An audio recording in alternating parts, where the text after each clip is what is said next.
In my father's house, my son, in my father's house, my son, in my father's house, my son, no confusion there. In my father's house, there is peace, peace, peace. They all love over there. In my father's house, my son, in my father's house, my son, in my father's house. They all love over there. In my father's house, there is peace, peace, peace. So come and go with me to my father's house, my soul, to my father's house, my soul, to my father's house. So come and go with me to my father's house. There is peace, peace, peace. All rise. Face the east. Feet at a 90-degree angle. 5 fingers on the left hand, 2 on the right. Repeat after me the Moorish American prayer. Allah, the Father of the universe. Allah, the Father of the universe. The Father of love. The Father of love.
That's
why the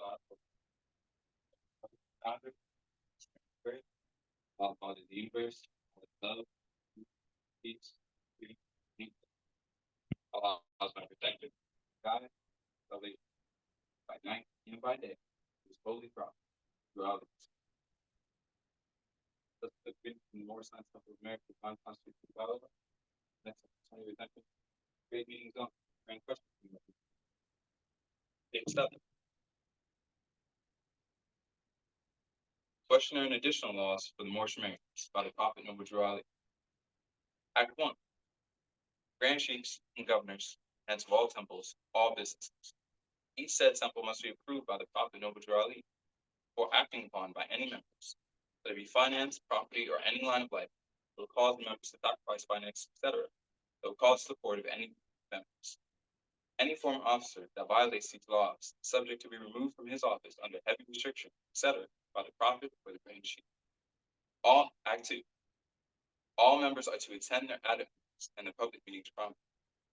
If a member is found standing around in a meeting, shall be fined 50 cents in the first case, and on the second, you will be fined $1 for going your emergency.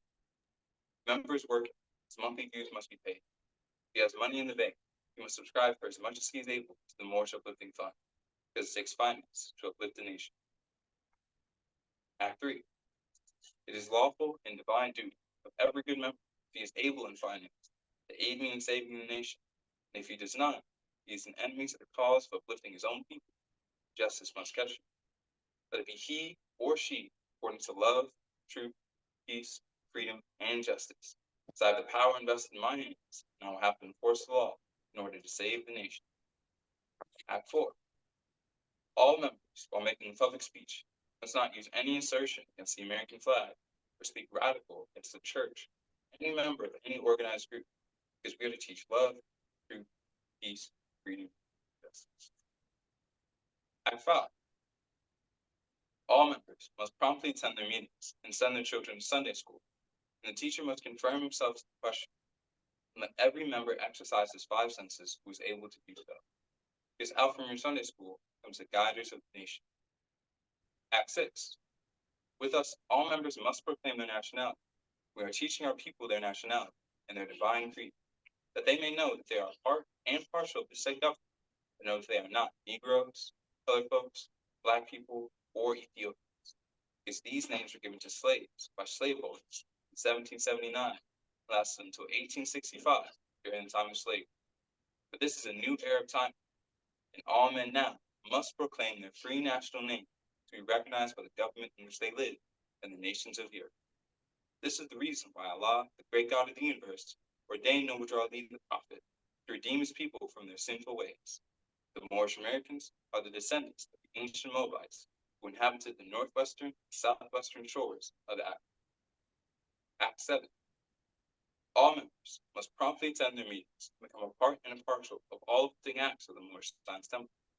Members must pay their dues, keep in line with all necessities of the Moorish Science Temple. Then you are entitled to the name of faithful.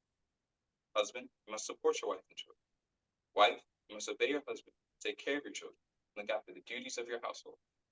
Sons and daughters must obey father and mother, be industrious, become a part of the uplifting fallen humanity. All Moorish Americans must keep their hearts and minds pure with love and their bodies clean with water. This divine covenant is from the holy prophet Noble Drew Ali with the guidance of his Father God, Allah. Let's look at reading from the Questionnaire and Additional Laws of the Moorish Americans by the Prophet Noble Drew Ali.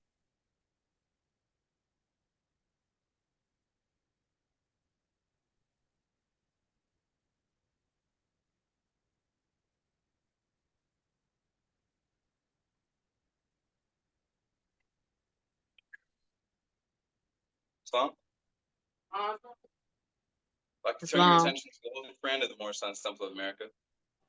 Circle 7, divinely prepared by the noble Prophet Drew Ali, by the guiding of his Father God Allah, great God of the universe, to redeem man from his sinful and fallen state of humanity back to the highest plane of life with his Father God Allah. Know thyself in Allah, the genealogy of Jesus, life and works of Jesus in India, Europe, and Africa, land of Egypt. I'd like to turn your attention to page 16, divine instructions from the Holy Prophet, chapter 10. Praise Allah. Jesus spake on the unity of Allah and man to the Hindus.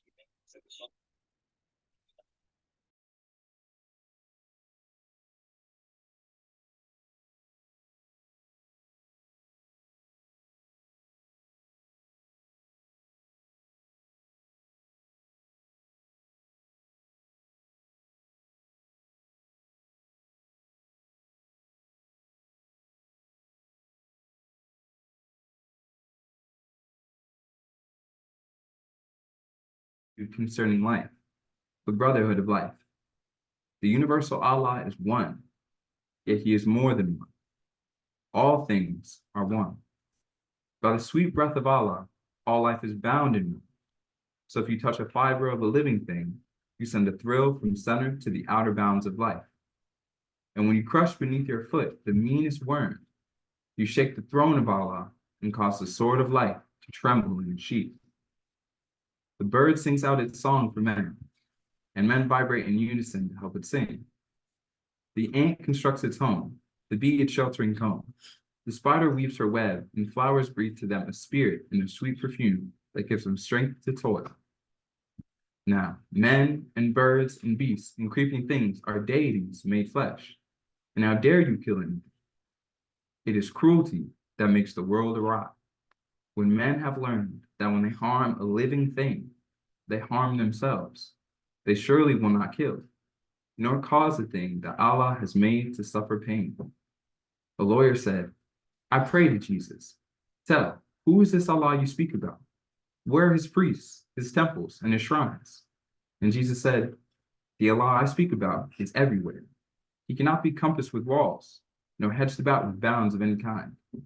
All people worship Allah the one, but all the people see him not alike. This universal Allah is wisdom, will, and love. All men see not the triune Allah. One sees them as Allah of might, another as Allah of thought, another as Allah of love. A man's ideal is his God, and so as man unfolds, his God unfolds. Man's God today, tomorrow is not God. The nations of the earth see Allah from different points of view, so he does not seem the same to everyone. Man names the part of Allah he sees, and this to him is all of Allah.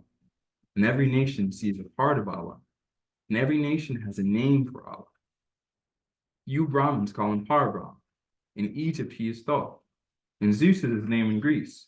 Jehovah is his Hebrew name. But everywhere he is the causeless cause, the rootless root, from which all things have grown. When men are afraid of Allah and take him for a foe, they dress up other men in fancy garbs and call them priests, and charge them to restrain the wrath of Allah by prayers, and when they fail to win his favors by their prayers, to buy him off with sacrifice of animals or birds. When man sees Allah as one with him, as Father Allah, he needs no middleman, no priest to intercede. He goes straight up to him and says, "My Father God Allah." And then he lays his hands in Allah's own hand, and all is well. And this is Allah. You are, each one, a priest just for yourself. In sacrifice of blood, Allah does not want. Just give your life in sacrificial service to the all of life, and Allah is pleased. When Jesus had thus said, he stood aside. The people were amazed, but strove among themselves. Some said, he's inspired by Holy Brahm. And others said, he is insane. And others said, he is obsessed. He speaks as devils speak. But Jesus tarried not. Among the guests was one, a tiller of the soil, a generous soul, a seeker after truth, who loved the words that Jesus spoke. And Jesus went with him in his home abode. Fallen sons and daughters of the Asiatic nation, North America, need to learn to love instead of hate, to know of the higher self and lower self. It's uniting in the Holy Quran of Mecca for the teaching and instructing of all Moorish Americans, etc. Hold the Quran in the Moorish Science Temple of America. Know yourself and your Father God Allah, that you may learn to love instead of hate. Every man need to worship under his own vine and fig tree, uniting of Asia. Islam. Islam. Meet is now open according to the Prophet's laws. I'd like to say Happy Holy Day. Happy Holy Day. Praise Allah.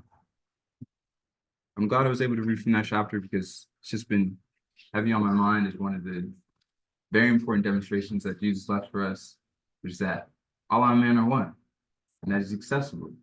It's not something that's separated from us. And through that, all living things are one. And that's a demonstration I'm still trying to grapple with, even as I'm reading the words and even as I'm trying to recite these words to you now. So I'd like to say thank you for this holy day. Thank you for the opportunity to speak.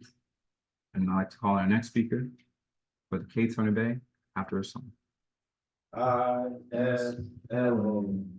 Islam, Muslims, Islam. Just saying the word means peace to me. Islam, Muslims, Islam. Independence. As for our salvation. Everyone, all over the nation. I need the song. Hymns for Moorish American Muslims with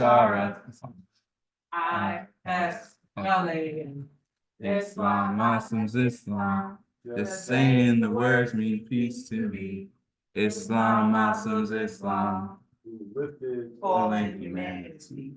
Noble Drew Ali, who open our minds and hearts to see the reason for unity. the Temple of America is where we learn the truth. Brothers and sisters in all, sure to bring the youth. I-S-L-A. Islam, Muslims, Islam. Just saying the word means peace to me. Islam, Muslims, Islam. Islam, Islam, Islam, Islam, Islam. Islam. Islam. Rise and give praises to Allah, the author, the creator, the governor of all the worlds, eternal and incomprehensible. I want to give high honors to the illustrious prophet, Noble Drew Ali, who saved me from my selfish self. I want to give honors to the forerunner of the prophet, Brother Marcus Mosiah Garvey, who said, "Up, up, you mighty race, and accomplish what you will. I want to give high honors to the acting chairman and assistant secretary and everything he gave honors to. Because when man honors man, he honors his father, God, Allah. I want to give honors to each and every one of you for making it this holy day. Because it's a lot of struggle and striving on the way. And we never know what's going on in each of our lives. But we know when we get here, there's a certain vibration that just the thought of communing about the prophet and Allah, right? Because Allah is who the Holy Prophet was divinely prepared by. What was that preparation like? Because ain't nothing new under the sun. Did he go through the same struggles and strives I'm going through or I've went through? Did he have vanity? Those are some of the things I think about. I know I read in the Bible where it say Moses slew a man. But was it for a righteous cause? He felt that way because he felt the pain and struggle of his people being brutally violated and couldn't help themselves. Oh, so they thought. So he rose up with the spirit. I wonder what he thought on that mountain when he went up to talk with God, right? Because he speaks in a still small voice, right? And he came back down and he seen them all gathered jolly amongst this golden calf. And just knew they were wrong. But they knew they were right or thought they were right. In they turmoil. They didn't know of the new age that had come and ushered in because he was bringing it. But that doubt they had in him when he was gone, they was looking for somebody to lead them. Because if you left to their own devices, is it ought you will do? Because I think we a mean, stiff-necked set of people won't do nothing but on the point of a sword. I like to give honors to this charter. Gives us the right to operate here, you know, and teach the gospel. I like to give honors to the flag of my birth, the American flag, and the flag of my descent, that Moorish flag, that red flag with a 5-pointed green star in the center. That stands for love, truth, peace, freedom, and justice. The brother started off with something that sparked me, the only light that I heard. And it was about Allah, the ultimate word, that holy breath. So I'm going to take a reading from the divine instructions from the Holy Prophet, the holy instructions from the Prophet, religion. Chapter 35. And I'm going to start with instruction 22. Oh, praise his goodness with songs of thanksgiving and meditate in silence on the wonders of his love. You ever think about the wonders of Allah's love? The mercy? People don't stop to think. I know sometimes I don't walking in the streets. I don't think I'm receiving mercy because, you know, what, I could live forever? No. No. The ific life is the only thing that's promised. So I must humble myself in recognition of this, because it is a blessing to be in the flesh and experience that love, truth, peace, freedom, and justice. And if you get a chance to experience it, hold on to that. Because that's part of the Holy Ghost. That's part of the gospel plot. Don't you ever let that go. Because it might tear yourself up. If you let it go, you back into the wonders of the world. Some of us might love to be in the wonders of the world, though, because it feels good. Think about that. It feels good to do naught, think naught, be in naught. I was there. I know. It felt like a birthday gift. But you know what I wonder? And what I humble myself to? The feeling to know, to reflect, because reflection is the business of men, on the Lord's grace towards me during times I know it wasn't me. I know it wasn't me that steadied the hand. I know it wasn't me that guided me in the direction of a door that opened another door to what I was dreaming about. That's part of the Lord's grace. When you know you want a path, and sometimes you think you want a path, and you kind of on the fence straggling. But Allah knows the heart, right? So even while you want to fence straggling, there's still hope, that beacon light. He's gonna lead, right? And I'm gonna continue to read.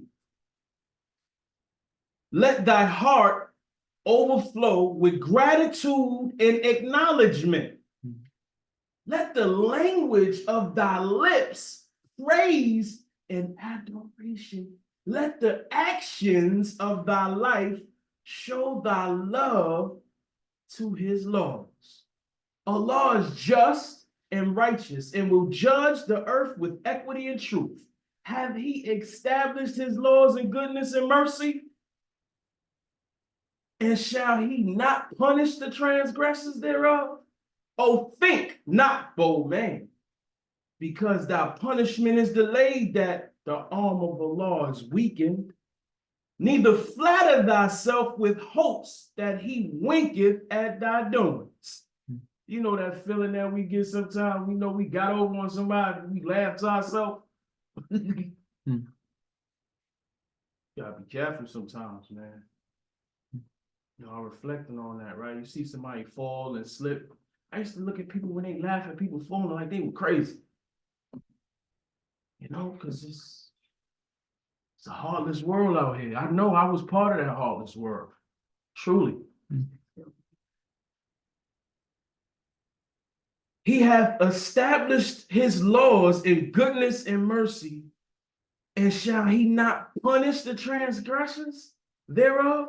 Oh, think not, bold men, because thy punishment is delayed, that the arm of Allah is weakened. Neither flatter thyself with hopes that he winketh at thy doings. His eye pierceth the secrets of every heart, and he remembereth them forever. He respecteth not the persons or the stations of men. People who they high up, got a position and they think they the almighty, right? Allah don't care nothing about that, man, because it's man-made, And when you realize what Allah has made, everything else seems obsolete. And you look at yourself and you see yourself and the things that you do and the expressions that you make. If it's for naught, that's thinking you cunning, old bold man.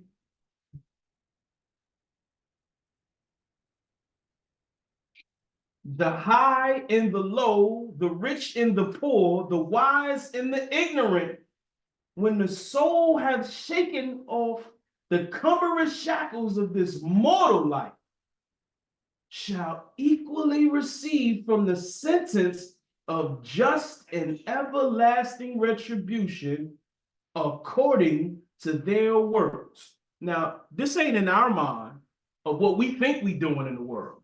We try to balance life out, you know. Okay, I did this, I'm gonna do this to try to, that ain't up to us for judgment. That's a law's judgment. So you could go save a woman about to get hit by a train, but you forgot the ills and evils you've done before. Allah ain't gonna forget. He said he never forgets it. So we gotta stop thinking so high. That's vanity. I myself gotta stop doing it. Says vanity is beyond them all. It's beyond ignorance. It's beyond everything you can think of. That's telling me that vanity is the cause.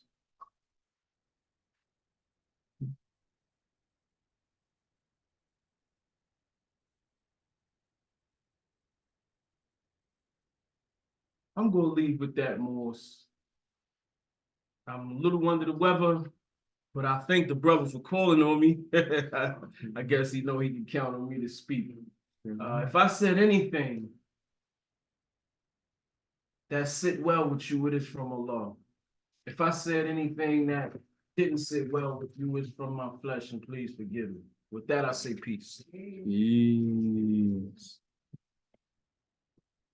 Come and go with me to my father's house, Muslim, to my father's house, Muslim, to my father's house. Come and go with me to my father's house. There is peace, peace, peace. They all over there in my father's house, Muslim, in my father's house, Muslim, in my father's house. They all love over there in my father's house. There is peace, peace, peace. Islam? Islam. Islam. Islam. Praise Allah. Praise Allah. I'd like to give honors to Brother Kate Bay for his reading from chapter 35, the Divine Instruction of the Prophet, only instruction from the Prophet, religion.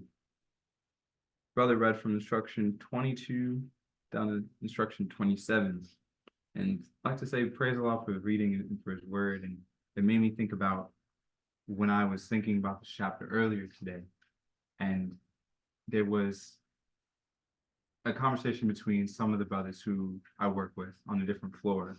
And one of the brothers I talked to before, because he had family members who were familiar with like Hebrew Israelite culture and the Moorish Americans. And so he had given me some paperwork and he was saying like, oh, read this, just offering his understanding. And he was talking to this other brother and they were saying how, I'm not sure how they got in the conversation, but he was saying how in these end times, the people who have seen the prophecies or seen the signs won't be afraid. It made me think of instruction 28, where it says, then shall the wicked tremble and be afraid, but the heart of the righteous shall rejoice in his judgment. Part of that escape, part of that wrestling with vanity or that escaping the vanity makes me think about how we just have to admit that we are reasonably going to be judged. Just accept the judgment. Because it's going to come. So you might as well start right now, every day, try to do better than you did yesterday. And praise Allah for these instructions. Praise Allah for this, this opportunity that we have to get together to work towards it. So once again, I'd like to give honors to the brother. Next, I'd like to call on Sister J. Jordan Neal after a song. Thank him enough, can't serve him enough, can't lift him up too high. For man to see, you don't know how good it's been to me. He Didn't have to wake me this morning, but he did. Oh, yes, he did. He didn't have to give me a child, But he did. Oh, yes, he did. Thank him enough. Serve him enough. Lift him up too high for man to see. You don't know how good it's been to me. he didn't have to show me that love, But he did. Oh, yes, he did. he didn't have to tell me the truth, But he did. Oh, yes, he did. Thank him enough. Serve him enough. Lift him up too high for man to see.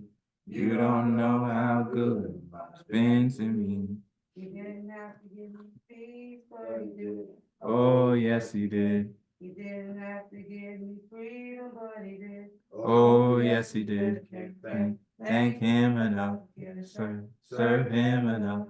Lift him up too high for man to see. You don't know how good it's been to me.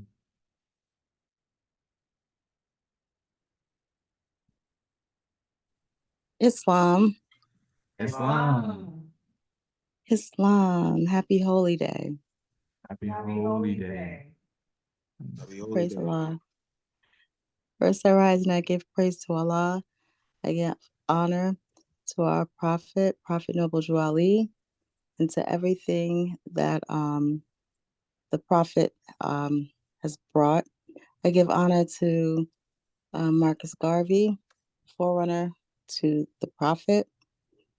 I give honor to all true and divine prophets of Allah, Jesus, Muhammad, Buddha, Confucius, etc. I give honor to all the leaders in the Moorish Science Temple of America, including our current National Grand Sheikh, Brother R. Jones Bey. I give honor to, Brother R. Jones Bey and the work that he's doing, our Grand Sheikh and moderator of the Moorish Science Temple of America. I give honor to the national officials in their office and stations, and I give honor to all state and local officials in their office and stations, past and present. I give honor to our Grand Sheikh, Brother W. Clendenin Bey, and to his assistant Grand Sheikh, Sister Cecile Eel. I give honor to our chairman, Brother C. Ferguson Eel, and to the assistant chairman, Brother L. Serrano Bey. I give honor to my assistant, Brother I. Smith Bey, Brother I. Smith Eel, and I give honor to the treasurer, my husband, Brother R. Jordan Eel. I give honor to his assistant, Brother K. Turner Bey. Praise Allah for his demonstration. And I give honor to all of the members and guests who are, and all the seekers after truth, those who are listening and think that their condition can be better. I give honor to everything that the Prophet brought, including the remedies, literature, etc. Praise Allah. Islam words. Islam. Islam. I'm going to take a reading from chapter 4 from the Holy Quran of the Moorish Science Temple of America, Circle 7, divinely prepared by the noble prophet, through Ali, by the guiding of his father God, Allah, the great God of the universe, to redeem man from his sinful and fallen stage of humanity back to the highest plane of life with his father God, Allah. I'm going to take my reading from chapter 4, Death and Burial of Elizabeth, Matheno's Lessons, the Ministry of Death. And I'm just going to start with instruction 12.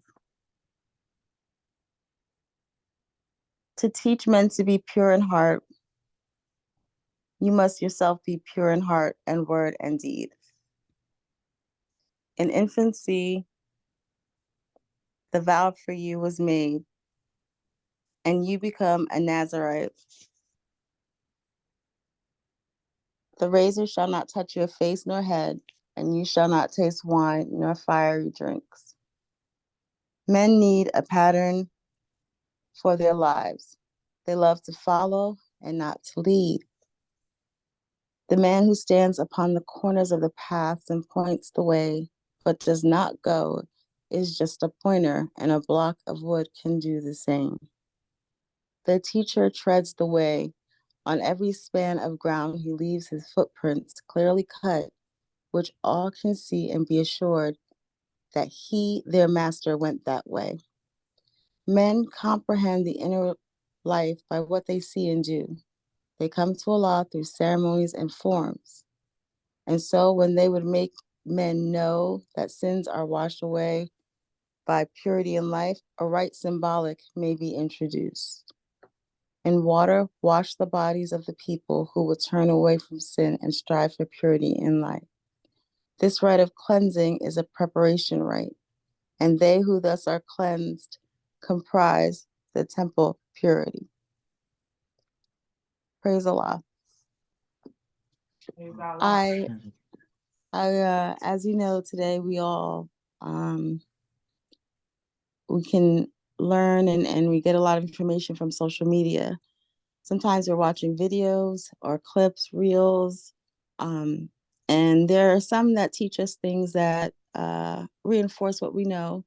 Others that kind of, we're surprised about from the information we can get, whether you're on TikTok or Facebook or Instagram or Twitter or whatever it is, Snapchat. But sometimes we come across something that really hits home. So recently in the news today, I was reading about some ministers that were getting in trouble and, for their past actions. And the thing is, I began to read the comments. And as people will always say, I'm here for the comments. And so I was reading the comments and people are so surprised by this and everybody's upset and for prominent speakers. And so I began to think about why are we so surprised? What are our expectations that we have of each other? And how much of a weight have we placed on these people, celebrities, these ministers that are in the public eye, and just people in general? I think I had made a comment actually, and I don't usually make comments on a post, but I made the comment because people were so upset about what they were hearing. They had believed that this person, their minister at the time, could be so great, so excellent. How on earth could they be involved in something else? And I just said, you don't need a middleman to talk to God. And I don't ever, once again, I don't make comments on people's videos or whatever. I don't usually do that, but I just felt compelled to do that. And I didn't do it for followers or anything like that, but I got so many wonderful comments back about that and in support of that. And people from all different walks of life that agreed with that thought. And so I absolutely agree that to teach men to be pure in heart, you must yourself be pure in heart and word and deed. And so it's one thing for us to strive to be better and to take action is another thing. And there are different ways that we each can do that. So men need a pattern for their lives. And this kicks in often because it helps us stay on task. It helps us to remember that there is no need, there's a way to do things and there's an order of things, yes. But if we stick to that and stick to the past, stick to that pattern, then we'll keep on the path. The funny thing is, when I first read that instruction that men need a pattern for their lives, they love to follow, not to lead, I didn't think about it in a positive light. I just thought, well, that's because people can be just followers. They don't actually, they just sort of, what they say, they're just here for the comments. They're not actually reading the posts or really thinking deeply about things, even the news. What they're actually doing is just reacting. And so it's so important that we continue to follow some of the basic rules of life and some of the basic patterns. So, as silly as this may seem, taking a shower every day and being clean and washing yourself just reminds you of the need of that water and how it purifies, cleanses, and washes away. it also reminds me that I don't need to do other things in order to cleanse myself besides washing. I can just take care of that. I don't need to take extra steps in a way. What I'm saying is knowing that I can just close my eyes or just repeat my prayer and talk to Allah allows me access that many people don't realize they have. The man who stands upon the corners of the path and points the way but does not go is just a pointer, and a block of wood can do the same. Same thing with these posts and the information that people are putting. Some people are just putting false information out and just misleading people. There are things that are just there as distractors, and they're not really leading anyone in any of the correct directions. And so I'm thinking about it and what it means to be a teacher. And sometimes it means saying and speaking up at times and doing things you may not necessarily want to do, but have to do, because a teacher leads the way. The teacher is not the block of wood that isn't doing anything. It's the teacher is active. And so the teacher treads the way. On every span of ground, he leaves his footprints clearly cut, which all can see and be assured that their master went that way. Men comprehend the inner life by what they see and do. They come to Allah through ceremonies and forms. And so when they would make men know that sins are washed away by purity in life, a right symbolic may be introduced. This is an interesting instruction. I think there's so much more to this, and I'm not going to go too much further, but I just want to say, for me, setting an example for others, it's becoming bigger than just what I'm wearing or just part of this demonstration. Is also part of what I say in the comments sections. It's what I write when I'm writing an article. It's in everything that I do, even in my work. There's a ribbon that runs through it all. But for me of myself, I have to have a pattern as well, so that I can continue to stick to that and stick to my principles. But most importantly, I just want to make sure that that simple message, the simple message that you don't need a middleman to talk to God, as simple as that was, it was easy enough to hit home to so many people. And so I just want to encourage you all to continue the work that you're doing. I want to thank the acting chairman for calling on me, and just to bid you all in peace. I'm going to leave you all in peace. And that I say, peace.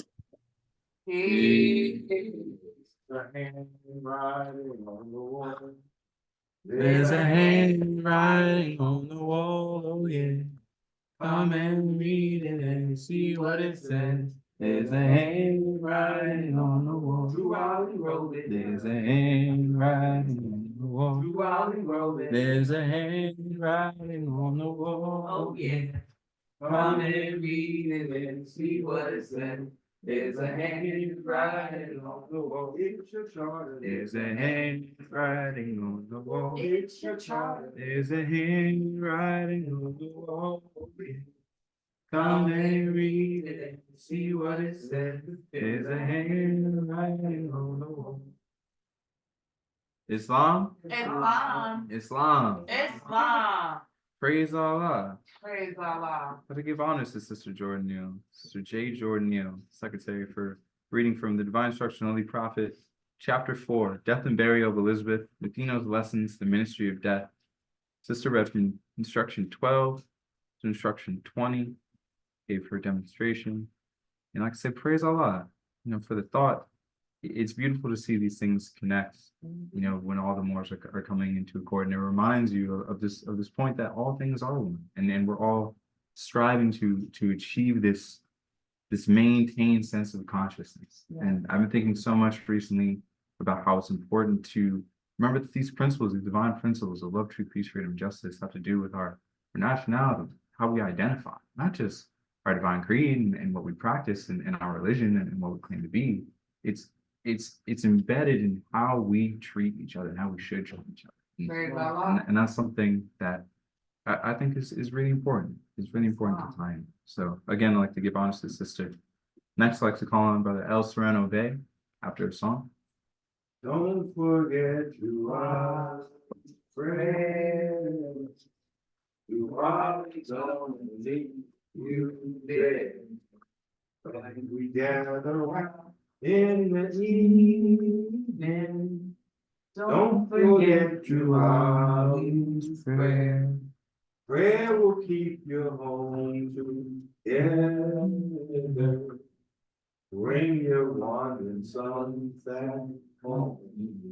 Prayer will make you love one another. Prayer will keep your home in you. Oh, my son, don't forget to always pray. Always gonna keep you there. When we gather round in the evening, don't forget to always pray. Prayer is even good for your neighbor who so often creep around. Prayer is even good for strangers, bringing the high ones to the ground. Oh, my son, don't forget to always pray. To always gonna keep you there. When we gather round in the evening, don't forget to always pray. Prayer will make those who hate you love you. Bring them hungry to your feet.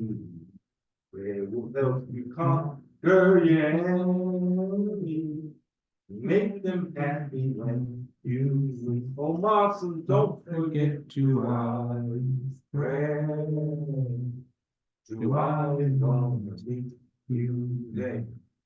When we gather round in the evening, don't forget to always pray. Prayer will sail across the ocean. We'll go faster than the train can go.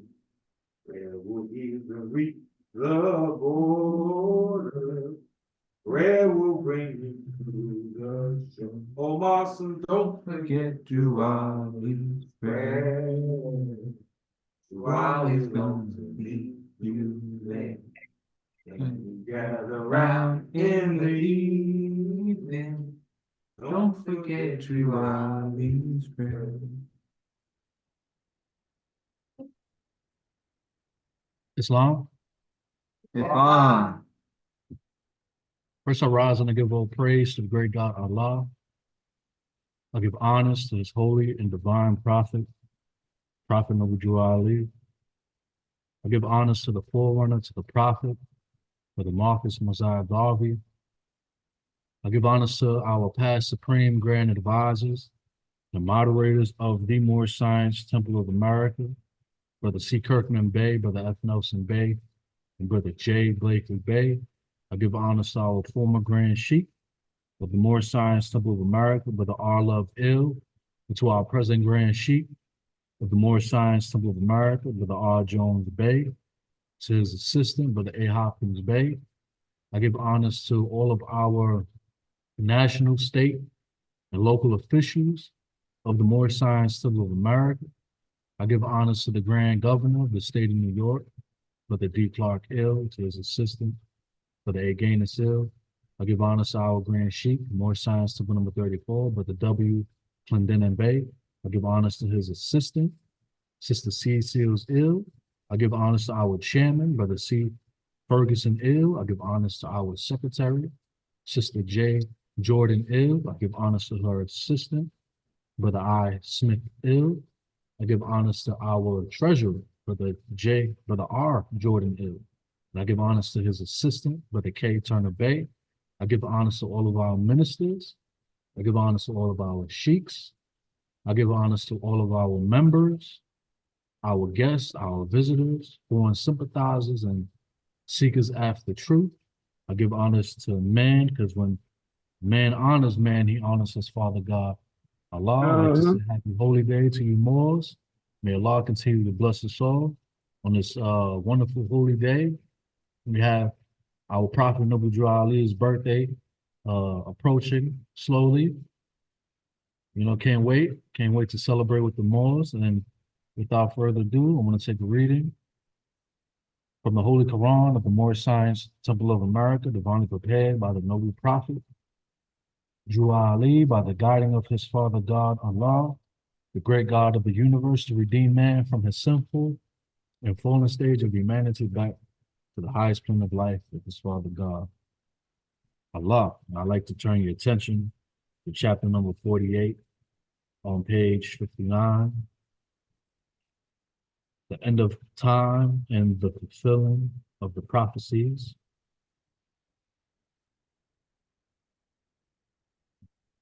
Instruction 1. The last prophet in these days is Noble Drew Ali, who was prepared divinely in due time by Allah to redeem men from their sinful ways and to warn them of the great wrath which is sure to come upon the earth. John the Baptist was the forerunner of Jesus in those days, to warn and stir up the nation and prepare them to receive the divine creed which was to be taught by Jesus.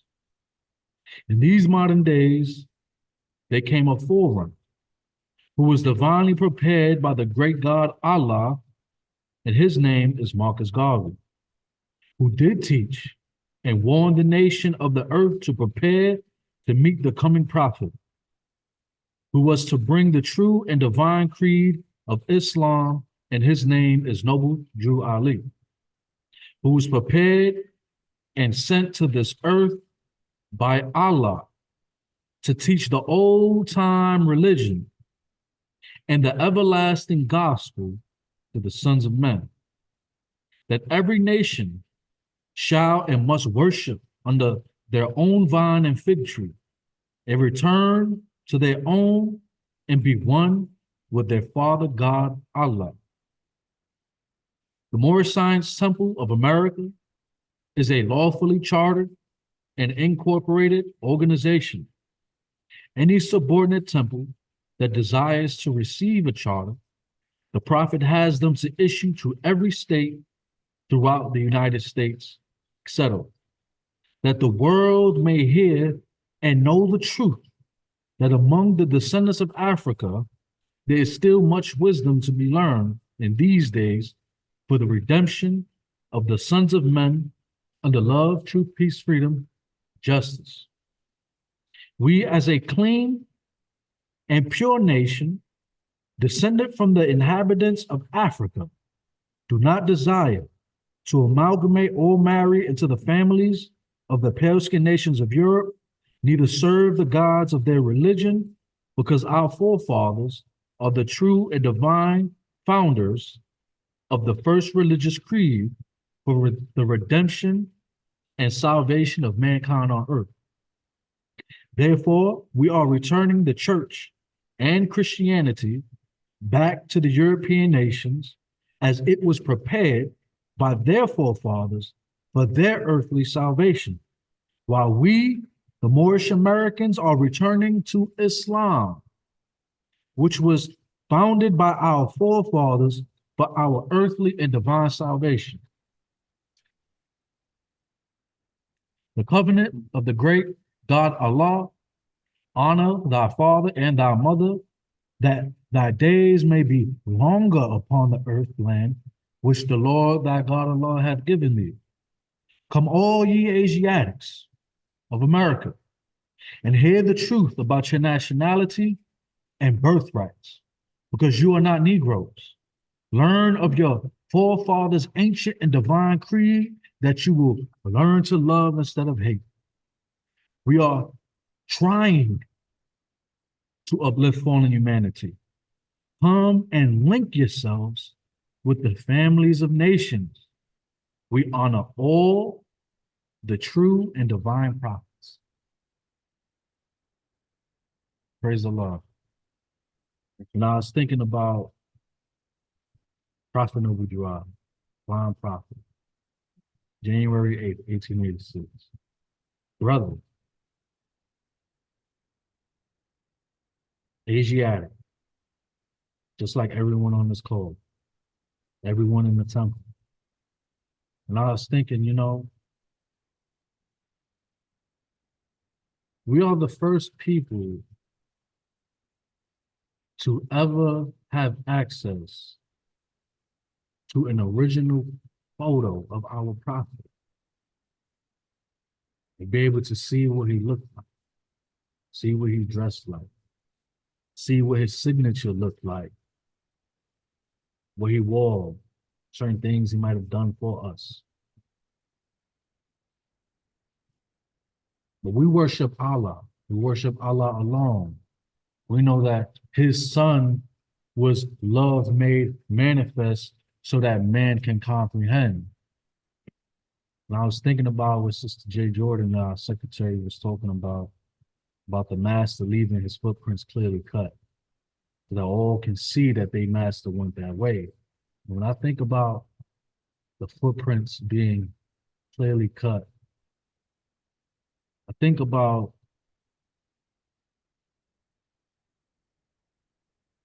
what does it take to analyze those footprints, to recognize those footprints, and being pure in heart, right? Only the pure in heart can recognize the king. Only his sheep will know the sound of his voice. And it makes me think about in the desert, as the wind blows, the wind creates these, what they call these dunes, which are these patterns that are caused within the desert. On the sand, you can see these patterns. And I'm like, well, you're leaving his footprints clearly cut. In that sense, I'm thinking about the prophet being like the dunes, the patterns, right? And we know men need a pattern for their lives, right? But men come through Allah through ceremonies and forms. And so man needs a God that he can see. And we see the pattern. How often do we look up to man for answers to our own problems and don't have the answers for themselves? There's but so much man can do for you. Prophets said, take these teachings and save yourself. You set your own life in order. You set your own home in order, and you assist. You serve Allah. You serve your nearest of kin, those who are no kin, the stranger at your gate and the foe who seeks to do you harm. And I'm just thinking about how grateful I am that Allah, in his mercy, sent us a holy and divine prophet of Allah. That every word that he speaks is spirit. And if you are sincere, you will heed to his word. And I think about the 3-step ladder about belief, faith, and fruition. And I know that some of us come from different schools of thought, how often we minimize the step of belief. Automatically when we want to jump, faith. I know everything. And if you knew everything, you wouldn't need a prophet of Allah. Who better to be in the Moorish Science Temple of America than those who need Allah and his prophet? You think you come to the Moorish Science Temple of America and the Negro problem is gone? No, it's not gone. The fight is still going on. And if you're not careful, you're going to put yourself to sleep. And I'm thinking about fruition. Faith is lost in fruition. Fruition is when man is himself the truth. I can't even fathom what that looks like. I wouldn't even try. I think about, Prophet Muhammad Ali, he talks about how Allah is incomprehensible. Incomprehensible. And yet to him alone belong worship, adoration, thanksgiving, and praise. But if man would raise his thoughts infinite wisdom, then we might learn something. You know, I think about the Moorish leader's historical message to America. Prophet Noble Drew Ali talks about our aims and our, the destiny of the Moorish Science Temple of America. And there's enough work for all to do to build a better world, but the work starts with self. Clean yourself up, clean up your acts, do the things that's necessary for your growth, for your spiritual growth, for your earthly growth. This is for our earthly and our divine salvation. And I always got to remind myself, and I talk to myself, and I think, there's no divinity in laziness. There's no divinity in being broke. I think about Prophet Muhammad, Ibn Abdullah, may Allah be pleased with him. And I think about how his wife was a rich businesswoman. Think about how Prophet Jesus needed, I don't even know, 3, 4 secretaries. Jesus had so much money, people were stealing from him, he didn't even know. This is not a broke religion. We don't teach to be broke. We teach about economic security, about how to build a better nation, how to be more responsible with our dollars, how to put our dollars together so that we could build a better world for our children, so that we could shelter and feed our women. More Science Temple of America, cleaning up our temples, making sure our temples are clean, making sure that we have enough finance and the funds to be able to take care of the things that we need to take care of. The More Science Temple of America, and I want to thank our acting chairman, also our assistant secretary for calling on me. I love you all. May Allah be pleased with you all. May Allah continue to bless you all. And I'll leave you in peace. Peace. Every time I feel the spirit moving in my heart, I will pray. Every time I feel the spirit moving in my heart, I will pray. Upon a mountain, I'll smoke. Not a good mountain, fire and smoke. In the valley, on my knees, I am to Ali, have mercy lead. Every time I feel the spirit moving in my heart, I will pray. Every time I feel the spirit moving in my heart, I will pray. Jordan's river, chilly and cold, to the body, but not the soul. All around me looks so fine. I ask to Ali, and all is mine. Every time I feel the spirit moving in my heart, I will pray. Every time I feel the spirit moving in my heart, I will pray. Islam? Islam. Islam. Islam. Praise Allah. Praise Allah. Praise Allah. Praise Allah. That's a good one. That's a good one. Praise Allah. Stay around a little bit. I like to give honors to Brother El Serrano Day, reading from the Divine Instructions of the Holy Prophets, chapter 48, the end of time to fulfilling the prophecies. The brother read from the entire chapter. Divine Instruction 1 to Divine Instruction 11. I'd like to say praise Allah for his reading, for his demonstration, and again for tying back together the thought that we have a standard to live up to. We have a national standard to live up to. When we're talking about this judgment that we're expecting to come, and we talk about needing to be pure in heart and the preparation right. The preparation age of soul, it just makes me think that we're preparing ourselves to be recognized. So when the time comes and Allah's looking for the Moorish Americans, He knows who we are.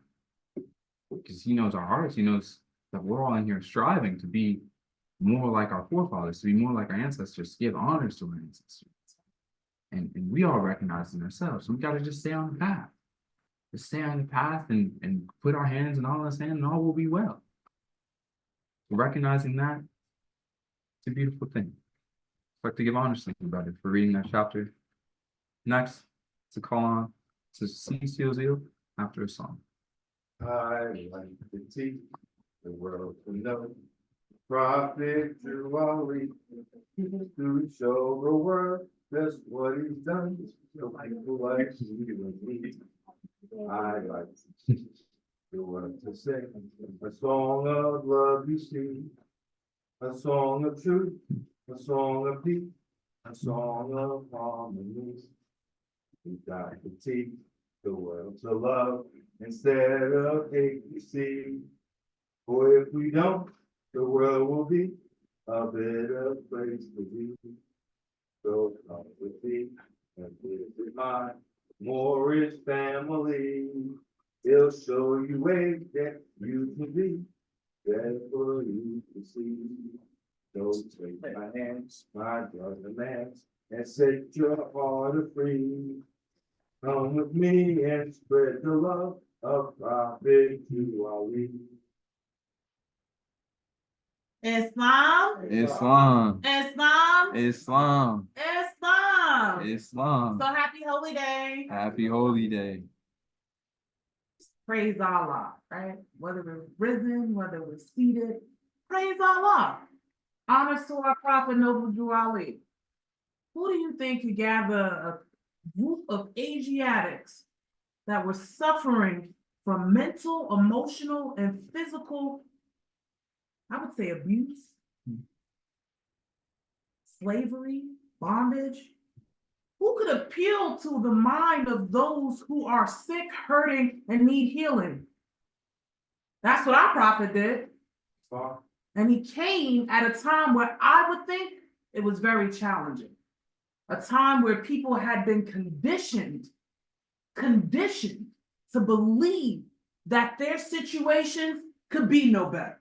They were told to accept the conditions they were living in. And at many points in time, some of these things were fed to them through religion.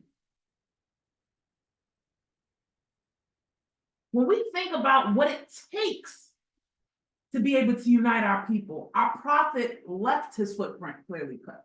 And so there's many points in times when we got to remind ourselves, I know I have to remind myself, even though I have a thought and I think I have a way, the prophet is right. Have a thought, I have a way. I got to not delude myself and say, Allah spoke to me. You know what I'm saying? Are you sure that was Allah, sister? Could have been. I don't know. Was it a still small voice? Was it a still small voice? Was it the whispering of conscience?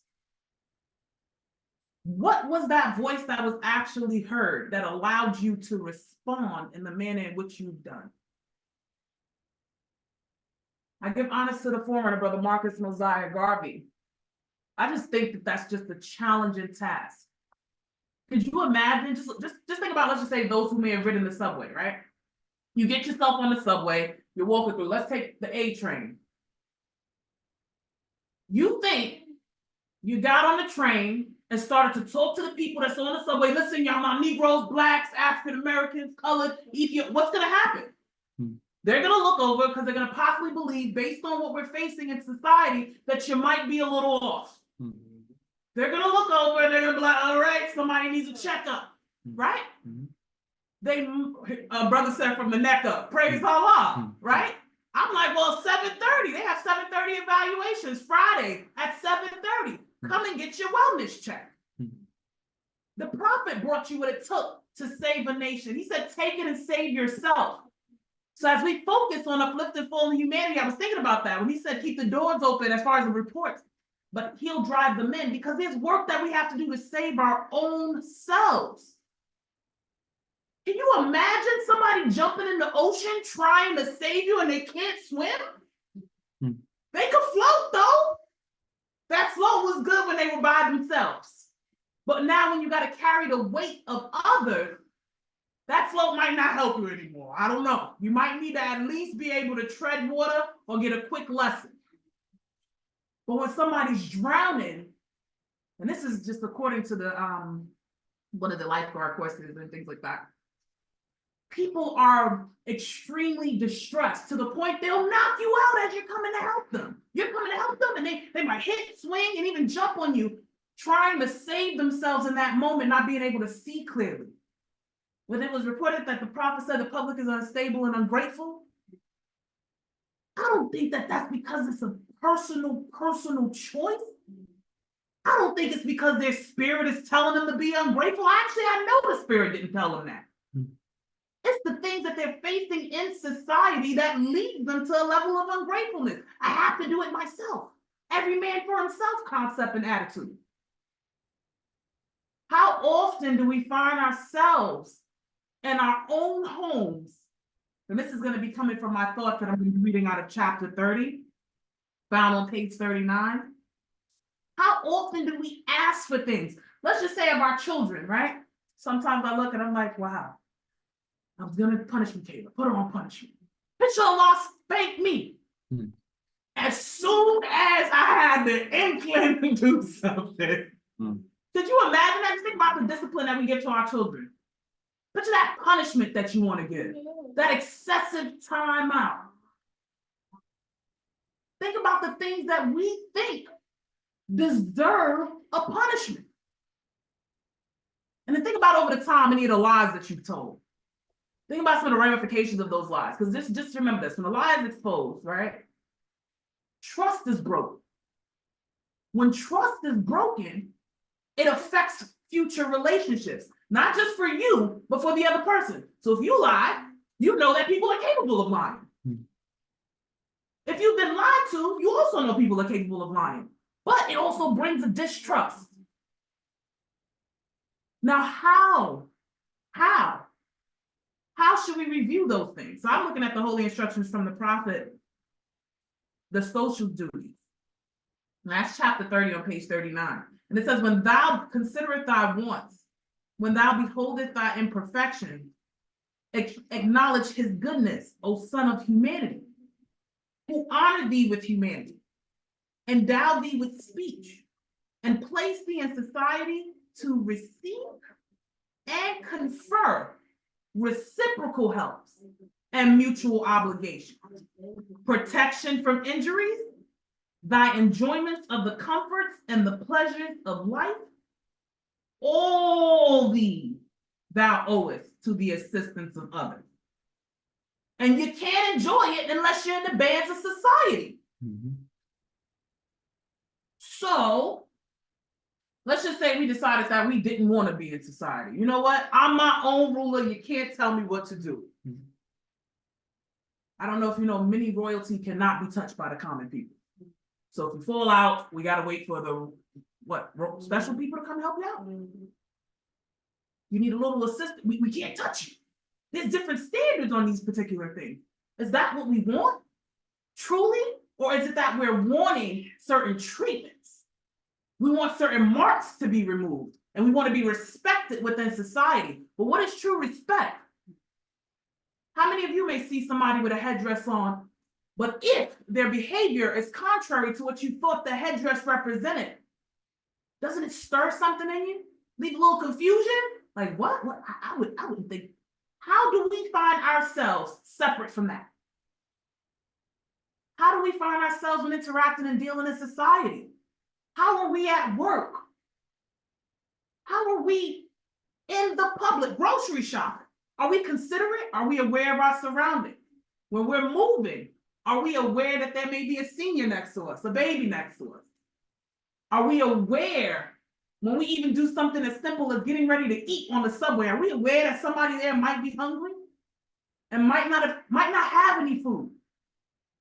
And just the smell, just the feel.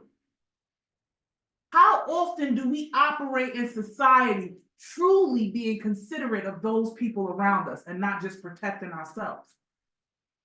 That's a form of internal trauma based on all the things that we face, whether it started in junior high school, elementary school, any of those things that popped up, there was always something that started it off. Something. So when we get told to study ourselves, that's not just taking the time to stop and look and study. That's also reflecting on yourself, your growth, your development, your incline, your decline. That's not giving any room to pick anybody else's weeds. This is saying that at every moment in the time that you have, when you take off the infancy, when you take off the restful hours, when you take off the time that you're devoting to work to someone else, that few moments in time that you have, you are supposed to be spending reflecting on yourself. Reflection is the business of man. A sense of his state is his first duty. So when you think of state, I'm like, all right, well, I know I'm in New York, right? That's a small, a young level, right? Sense of my state, you just read it the first time, you're not into it heavily religiously, like a sense of my state. I know that, I know New York vibes, I know New York energy, that's my state. No, that may be one state, as far as within the United States, but what about your mental state? What about it? We're talking about mental slavery and redemption. What is your mental state? Are you the aggressor? Are you the, I'm not going to let anybody do anything to my people ever again, and so I'm going to walk around the world and let everybody know you're going to feed on my face and my body language? It's not happening. Is that the way to do it, though? Love is the only savior of the world. Does that give the vibration of love? So now imagine, even though you know that you're changing and you know the reasons, what is being reflected to be seen? What is being reflected? That's not love. So what does that do? The vibration that you give off will affect directly everything around you. Allah forbid that there's been some crime in the area and you have this particular disposition.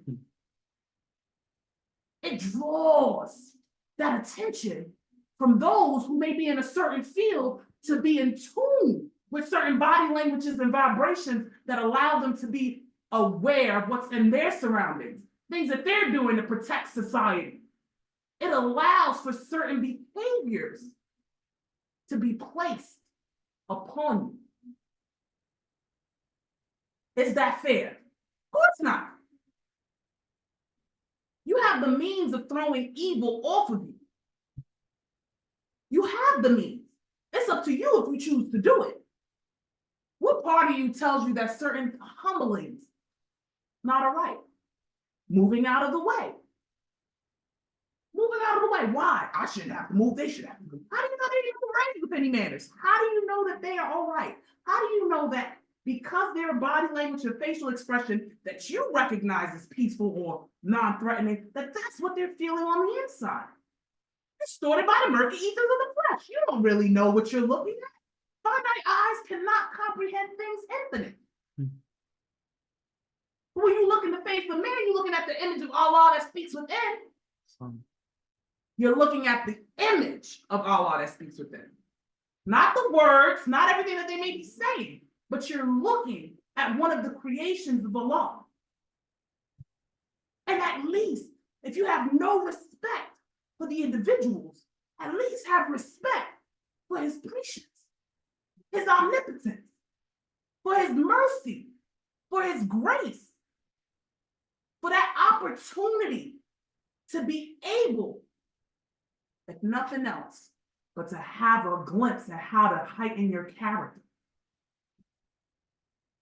If you take nothing else, you just read through this Holy Quran, look up some of the words, your vocabulary will improve. In society, your communicational style will be even that above the average. It won't even matter what school you went to or didn't go to at that particular point if you understand communication. Social duties, not a social club, it's a responsibility. It says in instruction 2, it is thy duty, therefore, to be a friend of mankind. So it's not a choice. It's not a choice. We're not friends. We're not cool. No, that's not a right. That's not an option. You don't have an option. It's your duty. This is for all those who want peace and happiness. Good peace and happiness. Is that what you want? If this is what I know, it's what I want. And as I'm speaking and I'm saying this and I'm asking these questions, these are truly me just reflecting back within and of myself. as these activities are happening around, they're also happening within. Our perception drives our reality. Mhm. We have been taught to associate, let's just say, a bad smell. Different people have different senses. Some things that we consider, somebody else may find very much delightful. We have a conditioning, but what do you choose? Do you choose to look at the failings that were deemed failings by the world and see the growth or the lesson that was in it? What do you choose? Do you choose to follow Prophet Noble Drew Ali to a destiny that's not unknown and uncertain? Or have you not taken that step yet onto belief? Because sometimes it's a pattern. It's a pattern that you need to follow for a period of time until you can become accustomed to it. So it takes about three to 6 weeks to introduce a new habit, essentially to introduce something. It takes up to 6 months or more to make it a part of you. You have to practice this. You have to. Because there's so much in us all. We are just plain rich. We are just plain rich. If we could band together as a people, as a nation, despite the things that we might see or think of differently on this plane that things may manifest, what can we accomplish? I believe we can accomplish everything. The prophet already showed us that. He did it at a time when we were even less respected. He did it at a time where he had to ensure that what he wanted to teach you wasn't molested.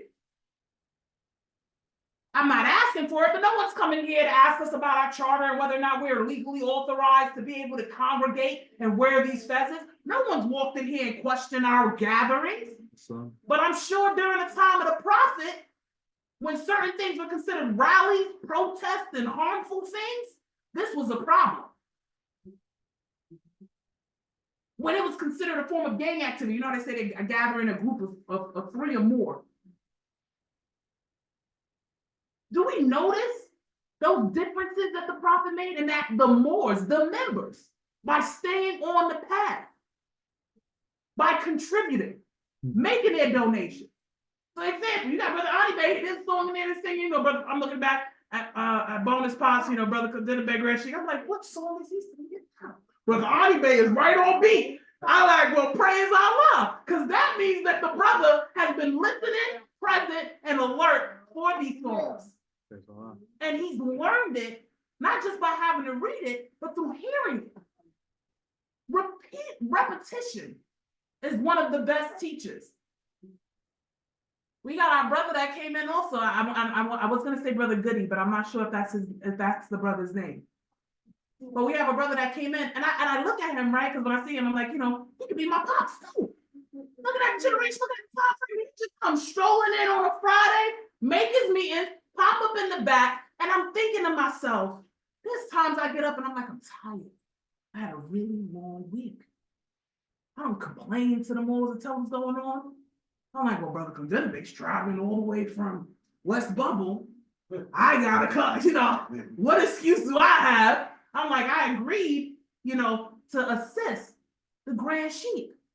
So to me, I agreed to be here to serve the Moors. I agreed to be here to do what I can.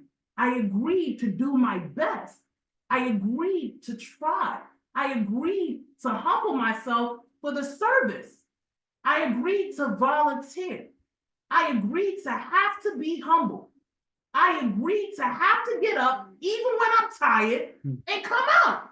I agreed that even if Michaela Serrano Bay wants to turn up, I got to get her dressed and still get in. That was what I agreed to. But why? Because I feel like the Moors are worth it. I feel like the Moors are pushing. I feel like the Moors are marching. I feel like the Moors are striving to be better citizens. I feel like the Moors are striving to be better people. I see the content and the quality of one's character. I think about you throughout the week as certain things come up. You know, I see certain hairstyles, see certain, you know, postures, hear certain words, scroll through something, and I'll think of you all. at different times randomly. And what I thought about was how often do we think about what we could do to help better the all? How far of a sacrifice are we willing to make? I know some people live in a home that might be 2 bedrooms with 10 of them in there. This is not me being stereotypical. This is not me being biased. I've seen the paperwork. And I've seen them do rotational shifts. While 5 are in the house getting their rest, the other 5 are outside getting money. And they on cots, bunk beds, shared beds, 1 in the foot, 2 at the head. Whatever happens, they're making it happen, right? And as you hear the perception, but you hear that perception, right? From a child, they just hear feet. When I said it is your duty to be a friend of mankind, she would say, ew, right? As a child, hearing it. But as we get older, there's that level of responsibility that kicks in. There's that level of ownership that kicks in. What's the ownership? Ownership over your salvation. We may not know it that way, but there comes a point in your life where you start making decisions. There comes a point in time when you start telling your mom, that's not what I'm going to do today. Well, I don't feel like doing that. Why? Because there's that spirit within you. But the actuating and directing your flesh, you have to leave for the spirit to communicate to the soul, and you truly have to know how to hear that still small voice. And you have to practice it, because I'm looking at the distractions that's happening. There's a lot of music, a lot of headphones, free ones, cheap ones. They got all kinds of distractions. They got all kinds of good shows mixed with negative. Things that you won't even notice are happening to you as you're immersing yourself into these things. Guard yourself at all times against it. Where you see the least appearance of evil, suspect the greatest danger. That's not what I'm saying. That's what the prophet expressed. And Sister M. Serrano Bay, you're supposed to be in the audience as a member, and it's the same thing. You have to be quiet so that all the Moors who are there also know that you know the rules. Right there. But as the rose breathes sweetness from its own nature, so the heart of a benevolent man produces good works. So that's telling you about that heart again. It's telling you to keep your heart going, right? It's telling you to open up the windows of your heart, right? It's talking about benevolence. That's how you're going to produce these good works. It's telling you it's in your heart. You have to change the condition of your heart. Some of us have hardened our hearts so much, closed it off to aspects of love, been hurt. I'm not saying that you didn't have a reason why you did it. I'm not even saying it wasn't a good reason. I'm saying it's not the solution to the ultimate problem. And that's the challenge. I wanted to just give honor to our sister Jordan. Her birthday will be on Sunday. And I just wanted to give that thought, you know, more as the families are coming together. There might be some celebrations going on with your relatives, with your families, with your friends. I'm not asking you all to dress up in a costume, you know what I'm saying? I'm not asking you to paint your nose red. I'm not telling you to stand by a chimney and pose for a picture. But if auntie, grandma, cousin, and they're coming together, I ask that you give love to your family. I was at a funeral service with Brother Kuzinabay just the other day. He did a great job, and some of the things that I actually got to hear, a lot of families go through the same thing. They find themselves only coming together and taking time off work and guaranteeing that they're going to be there when it's time for a funeral service. They guarantee to make it. Why? I know that they said death is no enemy of man, but a friend, but is that the only time we come together as friends? For that? Or for lower self-Negro activity? Because, you know, I definitely remember I was able to link up, all right, it's Friday. I'm going to meet you by 42nd Street. We're going to get in a yellow cab and we're going to drive over there, and we could always meet on time. we could always make it then on time, knew what we were wearing, no conflicts of interest. None of those things ever popped up for the North. But I don't know if you find it challenging sometimes getting dressed and getting up and getting here for your meetings. What am I gonna wear? What am I gonna do this? What am I gonna do that? I started finding that challenge and I said I need to change my wardrobe. I'm looking in, I'm like, oh, what am I gonna wear? I can't wear those jeans. I can't wear that. I can't wear that. I probably shouldn't have it at all. And that's the thought. Your godfather has water and the back by the bag. And so again, but even just those things, right? Stopping and acknowledging. I wouldn't just do that for a child. I'd stop and acknowledge anybody outside that might need that acknowledgement. I walk by, I've seen somebody who I could clearly tell was utilizing drugs. Clearly, I could see it. But the way that they were and where they were was very dangerous, and it could have put her in a situation of danger. And so I let her know that. I said, where you are right now, you're standing really close to the curb, you're really close to the corner. There's a piping on the fence right here. And I know that you live in your life, I ain't trying to control you, but you're in danger. You should probably move. And she got a, walked away. Walked away. I'm not here to judge. All of them are lost children. Everyone. And some have solved much harder than you have. You may not look at them with scorn. I'm not here to judge. I knew veterans that came back from military war trying to serve their country that ended up slipping down a certain slope, trying to suppress the thoughts of the woes and the things that they passed through. I am not here to judge. But again, I just like to thank all the Moors, for your works, for your studies, for your information as you're posting certain things. There's times I even see Brother Coleman now, he's still doing his music. That's Sister E. Jones Bay, just, being able to reach out, and you can reach out and get some support, love, and assistance, right? Having the Moors here to be able to walk in, and I know, so it's so funny. I walk in, I know it's like I'm almost expecting to see Brother Smithfield, right? I come in, it's like, and if not, I'm gonna think, oh, is he all right? You gotta send a message, start to check on him, and if I didn't hear anything, then I'm gonna have to find your brother. What's going on? Because I know brother, I know he's usually. But these are the things about patterns and footprints being clearly cut, because then people get to speak or know a surety within you, at least an aspect of a surety within you. There's a thing that they can see, that light, there's a portion of a law within a consistency, because truth changes not. And so there's certain things within a firmness of character and of mind that will allow you to be just that much closer to Allah. Establish unto thyself principles of action and see that thou act ever according to them. I just want to thank our acting chairman, who I think does a great job chairing.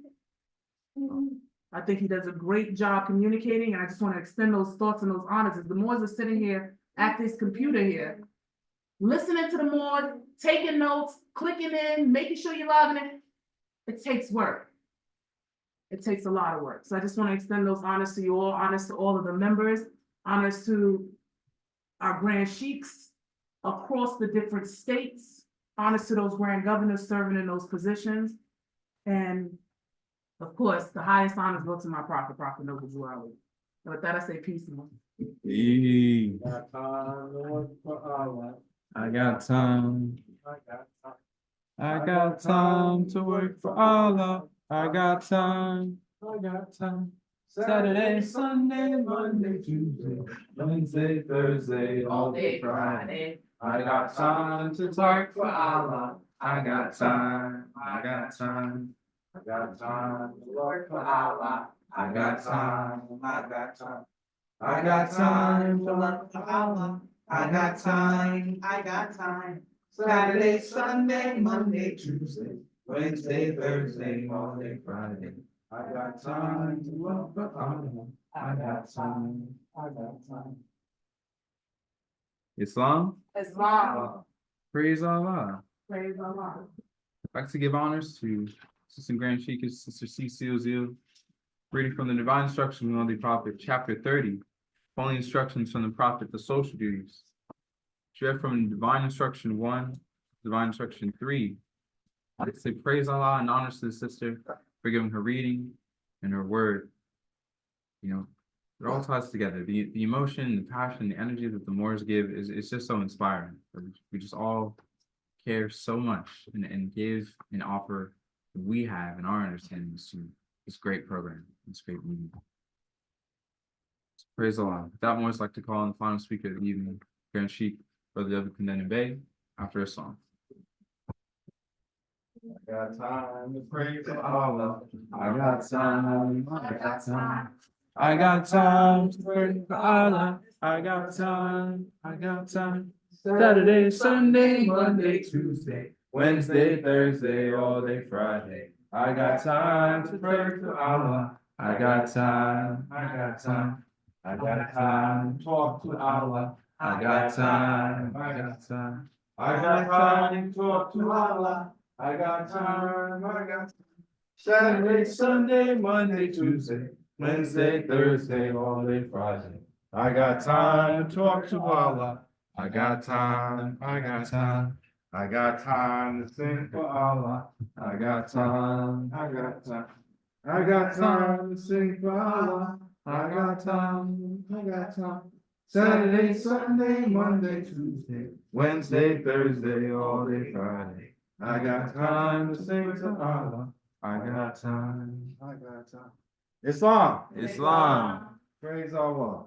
Praise Allah. Great God of the universe. Man, just think when I grew up in Queens, I didn't know nothing about that. You know, just going through this world, living my life. And, you know, show up on Easter with a nice little suit or something, throw it out straight, and became a teenager and hanging out, and then got involved in the more science American, started learning all kind of stuff I did not know. You see, when you're younger, you say you know. What can you know? You know stuff. Yes, you know stuff. I was just doing math back there, right, Sister Michaela? Right? And I was doing math, and as you're coming up on your birthday, I was saying she's got about 2,000 days on her belt. She's more than that, right, Sister Sylvia? She's like, that's it? You know what I'm saying? When I did my numbers, it came out to 22,000 days. Yeah. Right? I don't know how many days you got. I don't know how many moons you got. But once I learned about the great God Allah, I started learning about things like time. You know, we love to say, you know, time never was when man was not. We always existed and everything like that. And he said, well, I sure would like my days to be longer though. Well, why more time don't matter to you? And what about the end of time? Well, maybe I need to rethink sometime, because see, when I first came in here, I thought I knew. I read the Quran, I knew. And then the brothers and sisters, without even telling me during Quran class, would say things and do things that I realized I did not know.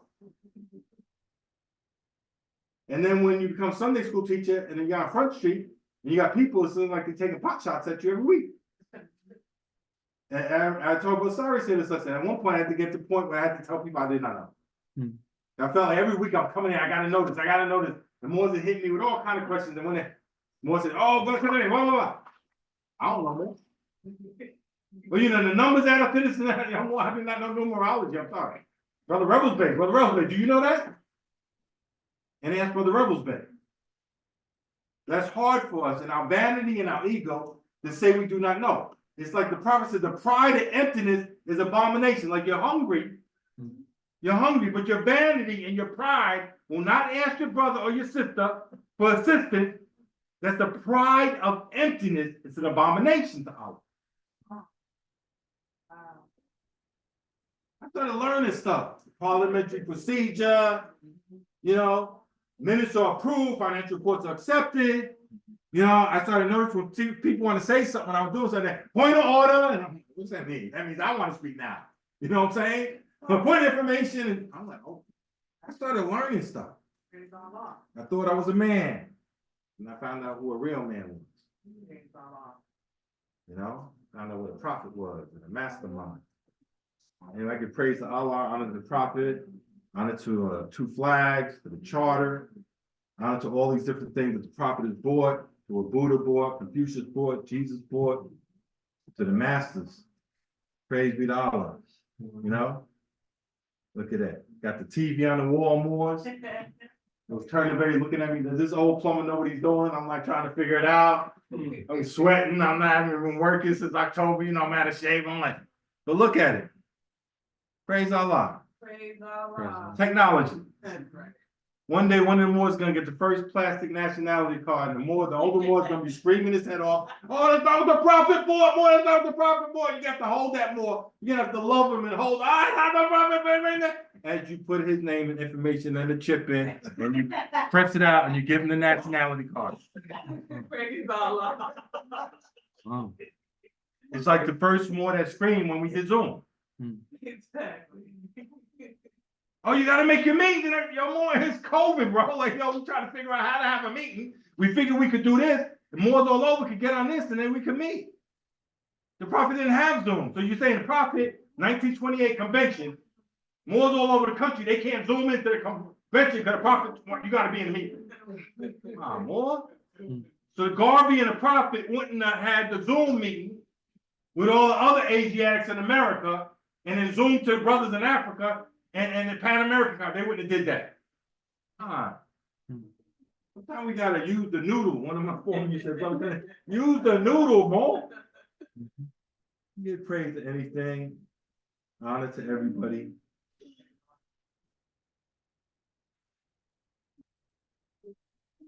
You know, in the Quran, we read certain things and we talk about it.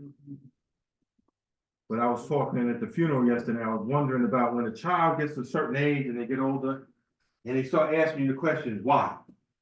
And it's cute at first, right? Got your little door, and why is the grass green? Like, oh, yeah. After a few days of that, at a year of that, you start getting, listen, I got something to do, I'll get back. And they realize, just like when you go to church and they say this and then you put your hand up, you're like, well, what's wrong with this little thing? Why are you doing that? Well, no, just be quiet. Children will be seen and not heard.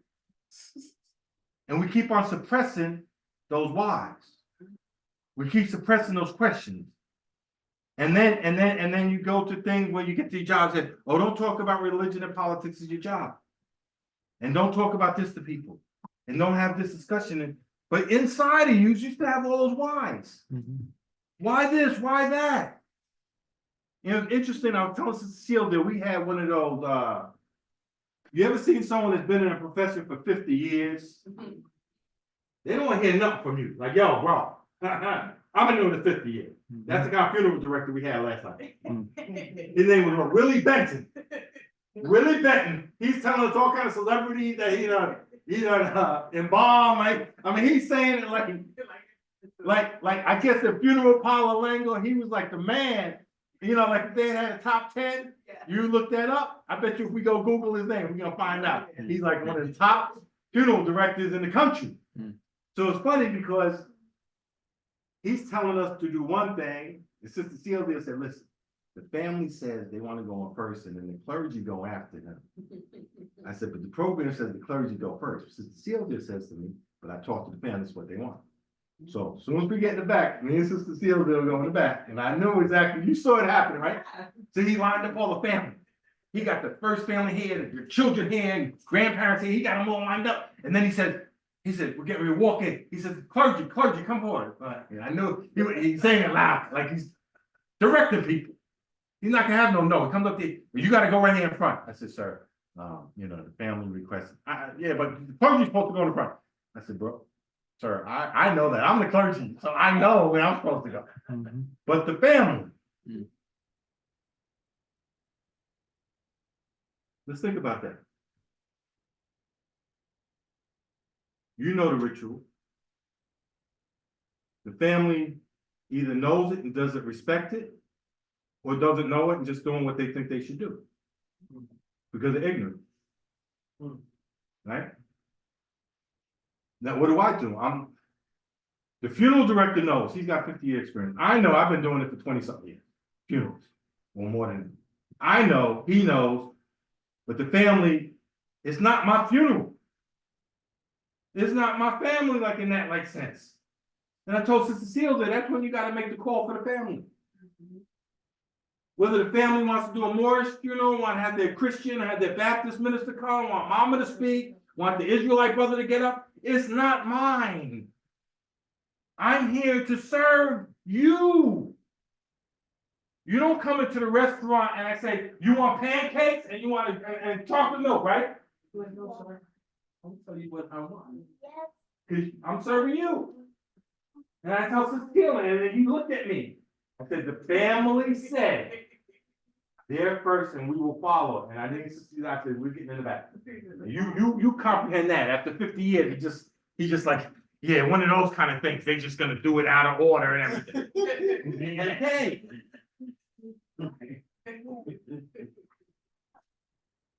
So I was talking and in the front of the Quran, you know, chapter 1, we learned about this life, right? And one of the wise I understand it says that perfected man must go through all the ways of life. And he's gonna have temptation, trials and temptations now. So the young man in me wants to know, okay, that's cool, that's cool. But why is it like that though? You know, I mean, Allah, you know, I always just think about the chapter of Jesus, the tempter came. So you got a tempter, that sounds kind of personal, like individual type of thing. And then you have temptation. I think they're coming from the same thing. And then you would say, if you look up, and I was looking it up, that the temptation come from the devil. But who made the devil? Elohim. And who made Elohim? Allah. So are you telling me, right, that Elohim, the 7 spirits of Allah, the 7 eyes of Allah, who stood before the triune Allah's face, disobeyed Allah and made a devil without Allah's permission? No, I can't even believe that. I can't even fathom that. So therefore, the devil, the same God that gave me the good and the evil and the means to throw the evil off, the people say, well, God is not evil, but he gave me evil. He's not evil, but he gave me. See what happens? And what I realized at an early stage in my more science America, that in my efforts to know Allah, I had to realize that Allah is incomprehensible. How do I get to know something that I don't have the mind or the comprehension to understand? And so I just want to read a little something in the chapter, I believe it's on the insufficiency of knowledge. The more want to turn to page 53.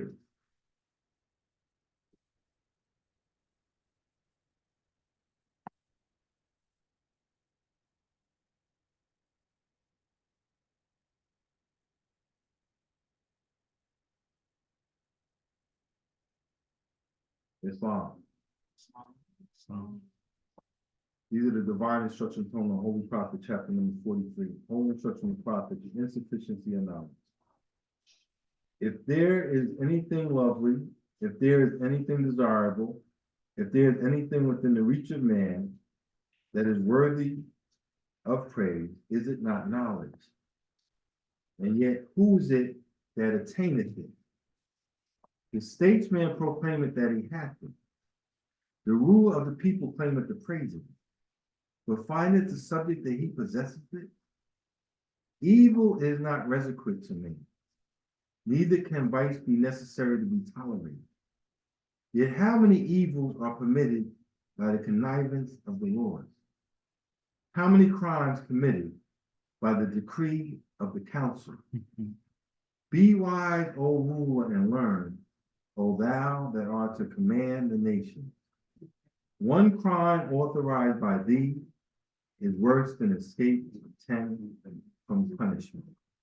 I want to stop there for a second. You know, this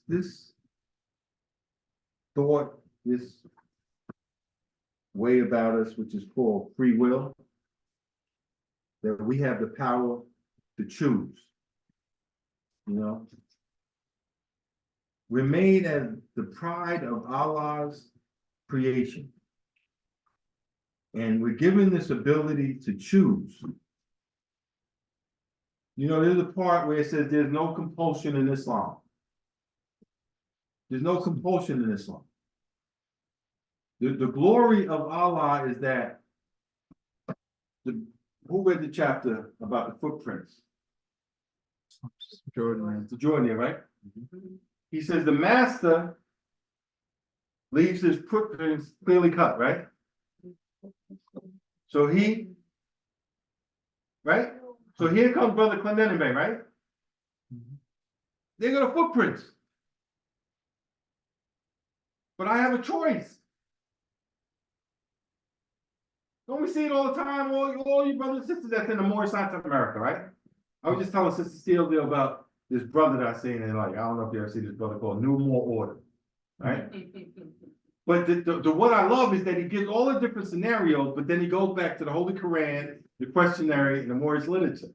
And so the thing is that you see the prophet's footprints clearly cut, but in your mind, right? Just in my mind, when I first came to the temple, I had all these thoughts about what a man was, what I'm supposed to do, how I'm supposed to act, and everything. And just in that same way, when the prophet is telling me that these are the footprints here, I'm walking like this, but the prophet says walk like this. That's up to me. Now, what I used to do, and I still do to different degrees, is when I came in the temple, and when the tempter would come, right? When I come out the temple, I just learn principles: love, truth, peace, freedom, and justice. And the tempter said, don't get too used to that. That's not how we roll. No, this is the new thing. I'm joining the temple now. I'm learning love instead of hate. Nah. No, this is what I'm gonna do. Listen, let's compromise. And I'm like, because you don't want to just switch all of a sudden. You want to just be this good person. You don't want to just, come on, Mo, you don't want to do that. We've been doing a lot of stuff together. Talking to me. Right? Is Friday's the time to get nice? You know, children, you get nice on Friday. Come from work, you get nice, right? And so now I'm at the temple, right? And so now the first temple meeting's over, right? But it's still 10 o'clock on a Friday, right? I still got time, right? So I'm like, okay, let's continue what I was doing. And then I started feeling guilty. I started doing things in life and started feeling guilty because it wasn't what the footprints were. It wasn't the path the master took. And that's what I'm thinking about here. So praise Allah and enjoyed all of the Moors coming on. Praise Allah. You know, let me say this about my sister. You know, I grew up with 4 sisters, and they were all older than me. Sometimes they beat me up. One time, one of my sisters sat on me. You know what I'm saying? My sister tortured me and took me out window shopping, for 2 hours, didn't buy one thing. You know what I'm saying? But I learned to love them, I was driving to the temple and I was even thinking this week because I know how it gets around this time of year. And I just posted on Facebook and I sent it out to Moors. I remember last year I put it up where the prophet had the Moors by the Asiatics in the orphanage Christmas presents. Right? And one of the Moors come on my Facebook post. That didn't mean the prophet celebrated Christmas. Who said the prophet said we celebrate Christmas? The prophet loved people. Can you imagine you walking through an Asiatic neighborhood, right? Like you go home tonight. Or you a Muslim, yeah. But these children don't know nothing about no Muslim. They know all their little friends is getting toys. Everyone's doing it, and I don't have nobody, and nobody's helping me. The prophet saw a need. So I was trying to put out there that when you get so caught up in religion that you miss the mark, you miss the spirit of love. You imagine you helping a Christian, a Jewish person, an atheist, what's that matter? When you learn to love, you start to become love. When you don't, you hate, you love, you back and forth. But when you love it, you don't have a choice. And so I'm thinking that, the temple's gonna be light. I get the first message from brother Chairman. I'm not gonna be in the meeting, I'm not feeling good.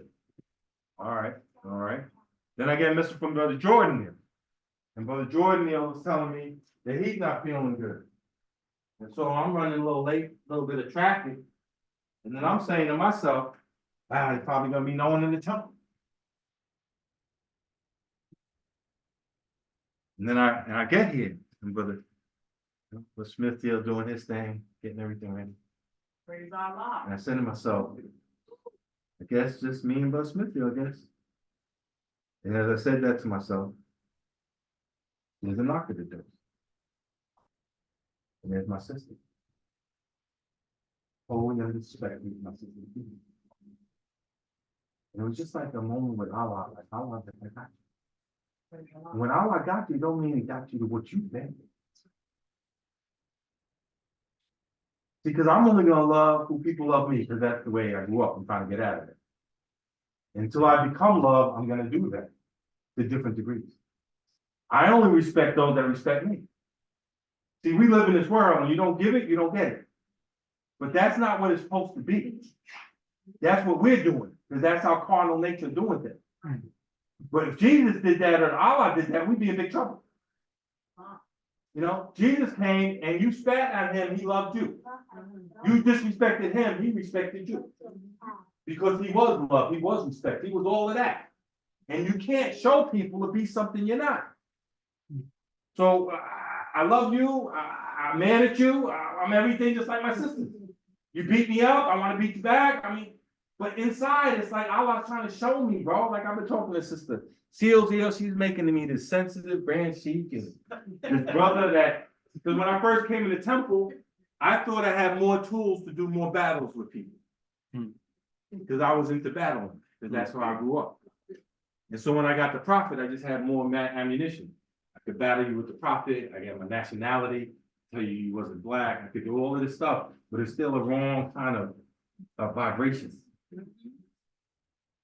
I told the Moors one time I listened to a tape recorder of me giving honor near Marcus Garvey's birthday, and I could hear in my voice how arrogant, how vain, and all I was saying, praise Allah, but I knew because it reflected in my mind what I was thinking at the moment. When I look at my brothers and sisters, and I stand here and I say it, I feel a certain way, and then the tempter comes, and the vanity comes, and this is what you have to fight. And this is what I've been fighting. And I've been fighting since 1985. You know what I'm saying? But it's a marathon.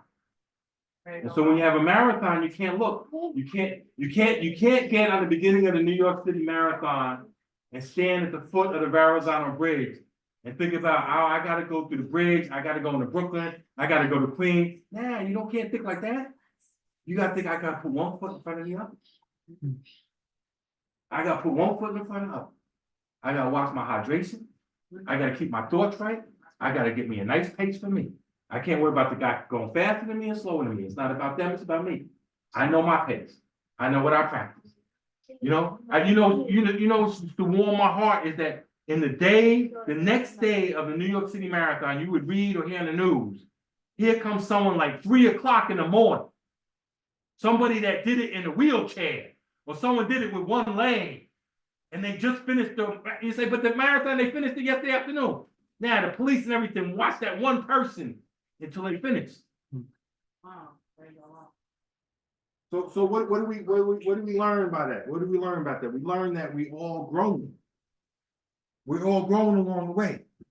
And we have to learn that inside everything that you're craving for the humanity to give you, that you will not get until you give it yourself. It's such a hard lesson. Because you're like, oh, I'm not giving them respect till I get it, but they're not giving it to you. I told them Moors last night, right? Oh man, the devil attempted to have me, bro. Brother Turner Bay, he had me. He started with people that I know don't care about me. And he started me with that. And that was good. Yeah, he don't care. Yeah, that's right. And she don't care. So, what do you think? I don't care about them either. And what I gotta do, and then I'll lie. And he's like, oh yeah, let's take it to the next level. Next thing he had me like, oh, your wife don't care either. And I'm like, yeah, remember she made me that. Yeah, you're right. She don't care. Nobody cares. Yeah, your children don't care either. Yeah. My children don't care. He had me going, and the wife was like, "Are you okay?" Praise Allah. She's like, "Are you okay?" She's not worried about you. Praise Allah. She said, "I'm worried about you. I had to get it together, right?" That's right. And then the next day, Allah gave me a message through my wife. She's not even in the time, and she gave me a message through her. And I've been upset with myself. At first, I was upset with myself. I said, don't be upset. You know how much stuff is in people that they don't let out? You keep it in there. I probably kept that in. And then that more he don't care about. You know. I put it in my pocket. And his sister, someone else has something happen, I put that in my pocket. And we put these things, I don't go to therapy, I don't. I mean, I talk to Allah, but my wife, she don't understand all the things I'm going through at the temple and stuff, so. I probably put them all in there and probably, I don't even know, just like something, just released it. So it was a part of me that was happy. But it was a part of me more that was sad to see where I was along the way. Yeah. Because, sometimes you try so hard. And you're thinking you're gonna learn to love and, saying it 30-something years, right? Like, is this something wrong and that I'm not loving the way I feel? And the more I learn how to love, the more I set another bar higher. Because I say, oh, I'm good here. I'm way better than Brother Clendenin in 1985. And I'm way better than Brother Clendenin in 1995. I'm way better than Brother Clendenin in 2005 or 2015. But when you hold that ideal of perfection, it's kind of like an artist with some music. The music, you're like, brother, it sounds beautiful. You're like, nah, it's gotta, in my head, I can see it. I can feel it. And that's what each and every one of us, we have something in us. And we know when we get to that, how we say you're in that zone. You know what I'm saying? And you can feel it. And it's just something that I feel like as you go higher, it raises the bar high. And when you're younger, you don't want that struggle. But when you're older, it's in the struggle that you grow. So praise Allah, man. Praise Allah. It's good to be with the Moors. It's good to grow.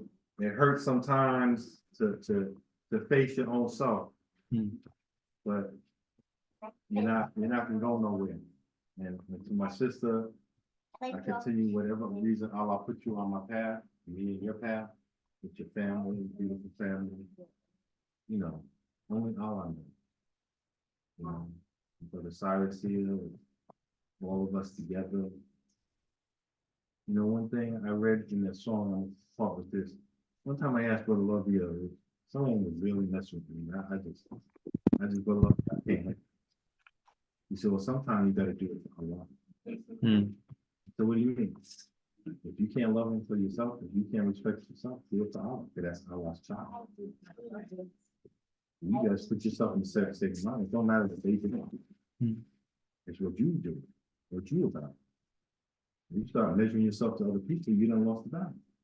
You measure yourself to Allah. Because you're Allah's child. So praise Allah, thank all the Moors for what they have said, brother. After Cham, I'm gonna read the warning. That's all. All right, Moors, so if the monthly's on post, you could stand. I appreciate that. Get quiet during the warning, please. It's divine warning by the Prophet Noble Drawley, Prophet warns all Muslims, governor's order to read proclamation at each meeting. I hereby inform all members that they must end all radical agitating speeches out of work in their homes on the streets. We are for peace and not destruction.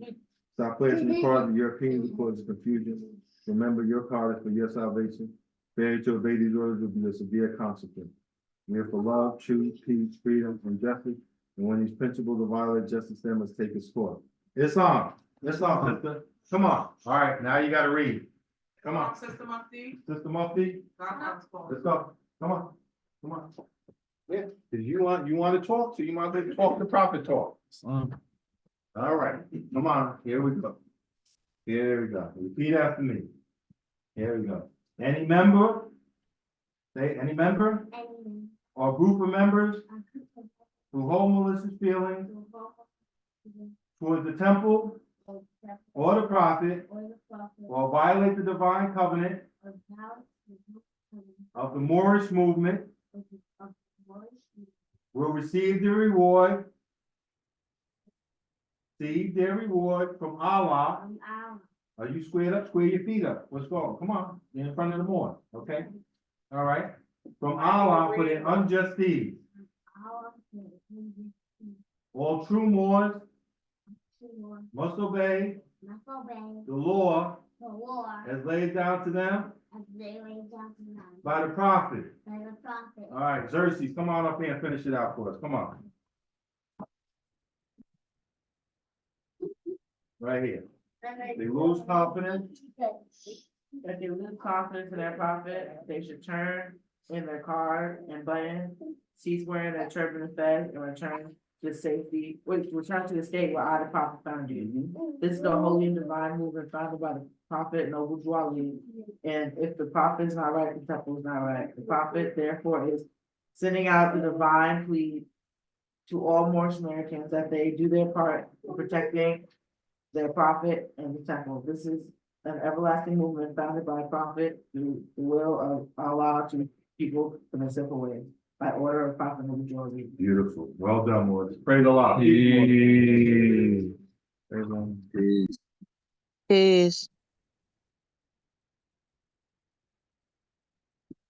It's You want to take the chair, Sister Sylvia? Well, I didn't know if you want to continue getting his first experience, and I tried to do the paperwork, but. You go ahead, let the secretary, the chairman do. And then What about the back door, brother? I got it. Thank you. Praise Allah. Thank you, Morris. Teamwork. Praise the Lord, Sister Jordan. That's fine. It's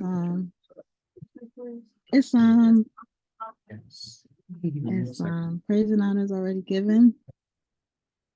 I'm going to share my screen.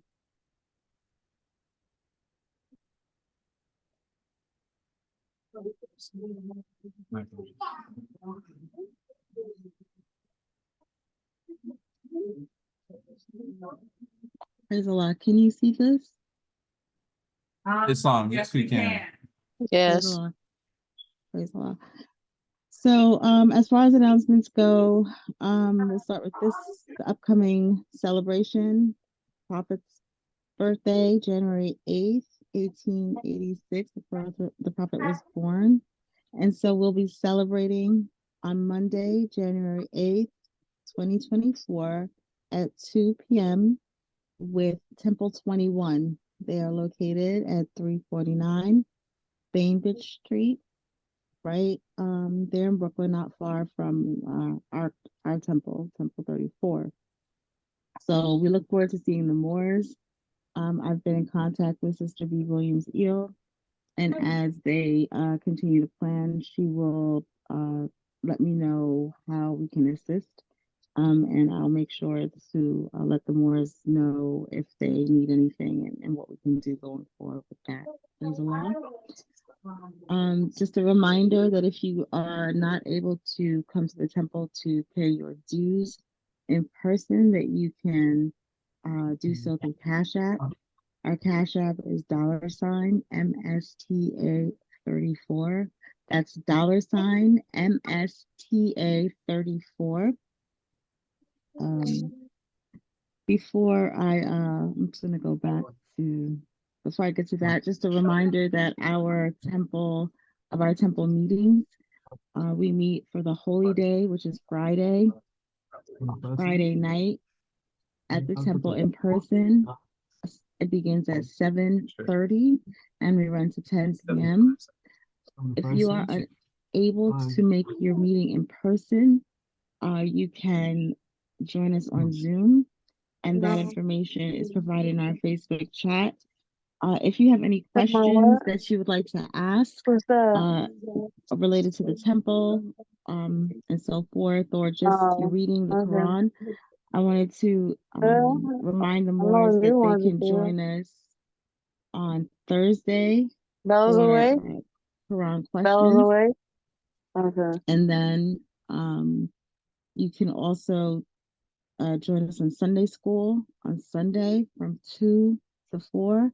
And that's a great opportunity to engage with the Moors and to learn about the Quran, the Holy Quran, as well as go over our questionnaire.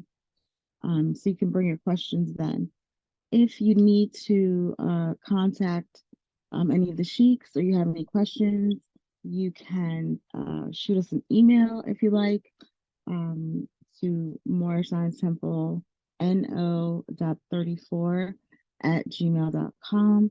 If you have any announcements that you would like for us to do or to make during this time, you can send us your announcements to the email mstasecretary34@gmail.com. And if you can get it to us by Thursday, we will, I think we have a noon cutoff or so. We will make sure to add it into the announcements for that Friday and for Sunday. With that, I will, there's a slide that the Grand Sheik asked to share during this time. So I'm going to put that slide up here. Can everyone see it clearly?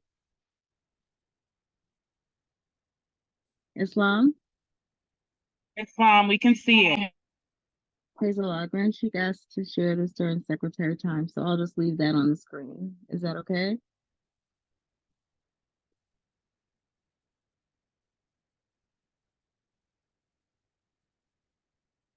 Praise the Islam? Lord.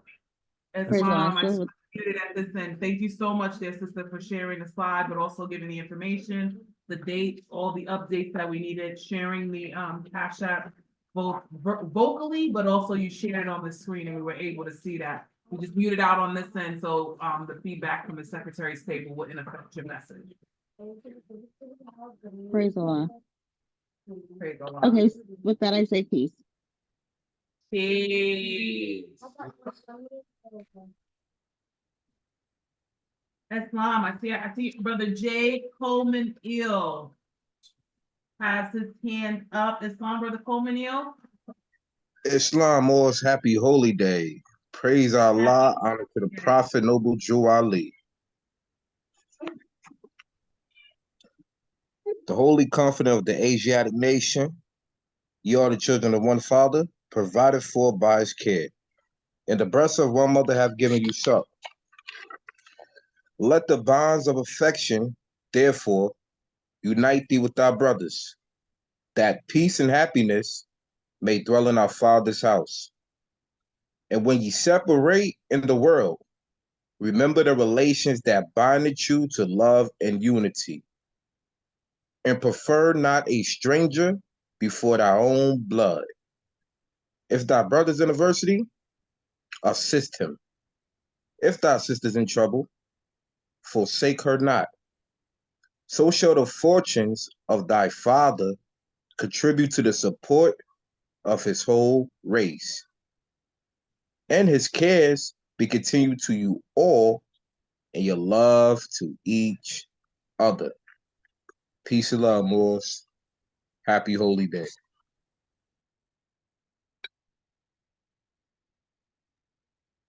Hey, thank you so much, dear brother. We always look forward to, well, I don't, I don't want to speak for everybody, but I'm sure they do. Look forward Thank to you. hearing the reading of chapter 25. It's definitely a beautiful, beautiful thing. That's on Sister J. Jordan Hill. I see you unmuted. Did you want to speak? Islam? Without no Coleman L, without no Moors, it won't be no Coleman L. Praise Allah. We are one. Praise Allah. Or Islam? Islam, I didn't have anything. All right, praise Allah.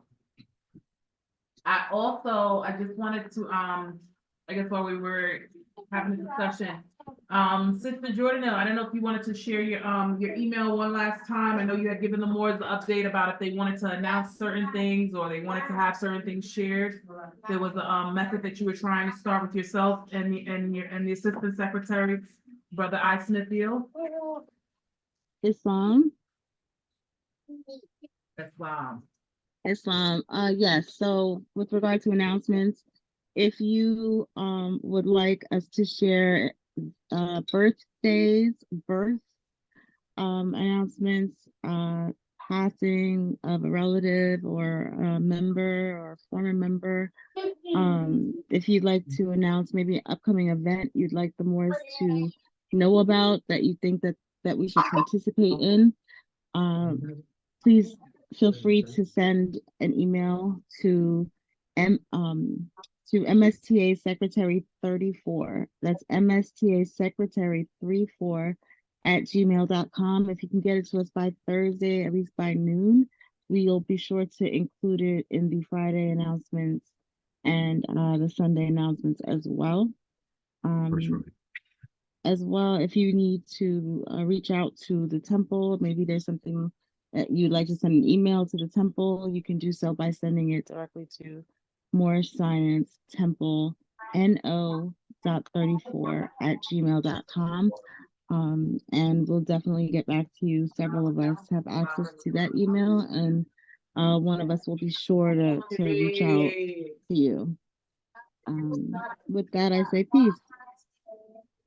Peace, yeah, sister. And Peace. thank you again for the update. I don't know if you would, there I go with the extra, but can you drop your email just in the chat right there and on these pages so that I make sure the more have it and there's no typos just in case. 17. Absolutely.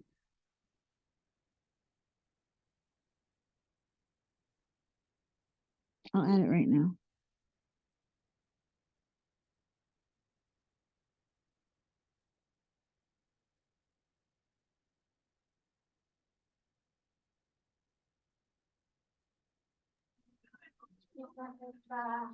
Islam. So I was just also just thinking about whether or not there are any other birthdays for this particular month. Is next week your birthday? Brother James' birthday? Oh, before we even start going to next week, we got a flow on Sunday. That's the 24th. We got the sister's birthday. Okay. And then, once you had the youth who shared a birthday with me, mine became kind of obsolete. You know what I mean? Your birthday, sis, She said it. and Sister Clarkio, Viola, I think was Clarkio's daughter. Wow. Pepper Bay, That's right. On the 25th, right? coming up on coming up on January, so the Hurt Bay, Yeah, Sister Draynell. the Curtis Bay, my sister is the 2nd of January. Yes. Prophet's birthday. Yes. We can't pull Brother Hervé. He's not a Capricorn. He's the 10th house more. All right. Oh. That's the he's the 10th house more. It's so funny. Once you get to know your Moors, I call Brother Hervé affectionately Uncle Hervé. Sister, might need help from my nations of gods and earth, because I went on that page, Yeah. and they get like, what's the mathematics of the day? And the other day was Wednesday, and it was like, Wednesday cycle, wisdom, this and that. So I was like, wisdom, will, and love. People are trying it all out. And some of them are like, what's up with this brother? Yeah. They're not kicking me off the page, so once in a while I put something, I see other more saying love, truth, peace, freedom, justice. So what's the cipher? Prophet overdrive. We're gonna work on it. All holes of learning you'll sit. That's the concept of Jesus. He was reading the Vedas, the Vistas, the wisdom of Guatemala. This is my first cipher, right? Down in Trenton. For the Lewisseum or the Florenceal young men, they invite me down to Trenton. And with a bunch of nations of gods and earth, we're in the lot in Trenton, in the circle. And I'm like, all right. Honor to everybody. Praise Allah for the circle. Praise Allah. Praise Islam. Islam, Brother K. Turner. Islam. The Assemblywoman Nikki Lucas is having a toy giveaway at the Brooklyn Sports Club in Starlight City.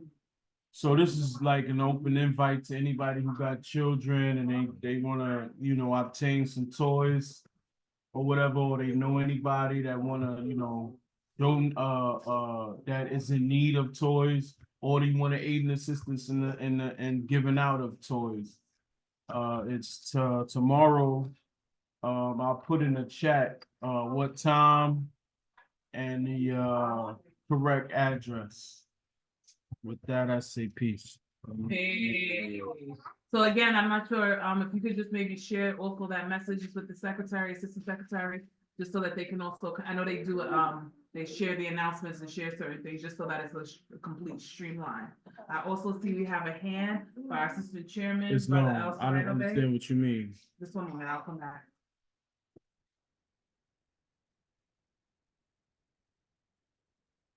I have to call him brother again. Islam, Brother El Sereno Bay? Islam, Islam. Islam, my sister, can you hear me? Yes, we can hear you clearly. Praise Allah. We was talking about birthdays. We had Prophet Noble Ali's birthday, of course, coming up, January the 8th. I was doing some research and I was looking at the Ethiopia. They celebrate Prophet Jesus's birthday on January 7th. And I was doing some thinking. I'm like, when the Jews celebrate their Sabbath, they celebrate it Friday night, going in to the daytime, right? So that would be the Sabbath. We know Friday is the holy day for all Muslims all over the world. And I was thinking, according to what they have accepted, was that Prophet Jesus was born at like 7 o'clock, they said, 7:30 to 8 o'clock. And so I'm thinking, if it starts at that time, then that too will also go into January 8th. And I had did some research a few years ago, and I was looking at Prophet Muhammad's birthday, which is what they call Al-Ahwal the 12th on the lunar calendar, which every year in conjunction with the Gregorian calendar is on a different day.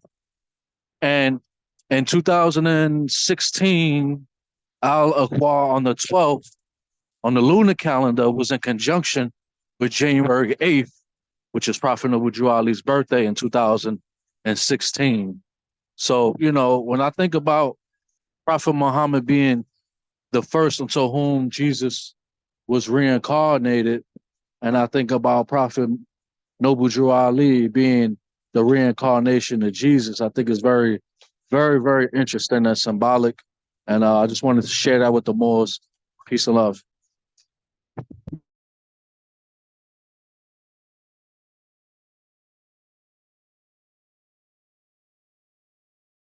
You had asked another, you had said something else, what was it? Yeah, what was the statement you said after I finished? Oh, during Secretary's time, Sister Jordan was announcing just certain announcements, and certain things, they have found a way to kind of streamline it, to make sure that it can kind of go through the page and gets kind of connected a certain way. You can always feel free to share your message, but I'm just saying, if you want to streamline it and you had something already put together as far as the information, that could be something that you could share with the secretary and assistant secretary as they share the information. So just for all the more just in advance, you can reach out to Brother I. Smith Hill, Sister J. Jordan Hill, our secretaries here, and they'll be able to kind of just post messages, but give them reasonable enough of time to be able to do it more. So like, if you have a message, if you have a weekend, that Friday, try to do it maybe the day or 2 days before. Is that all right, sis? Preferably if you get an alert or you get a notice, maybe an update or something as far as an announcement.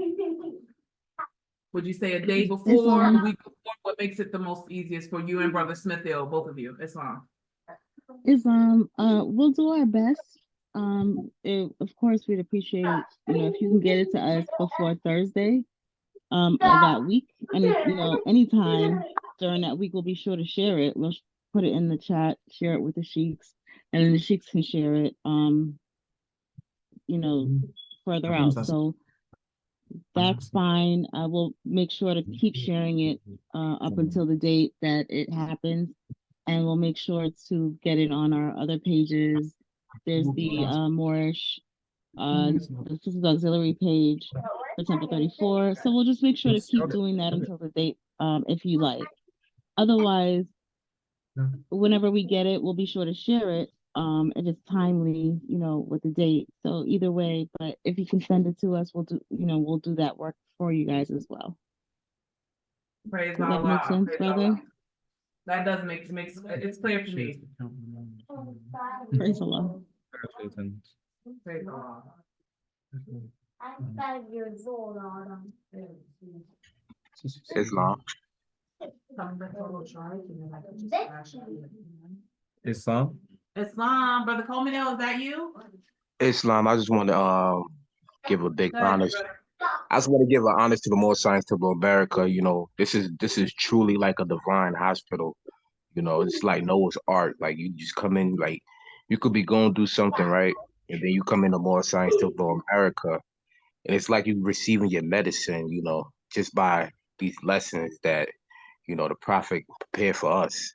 You know, the Moorish American here in North America.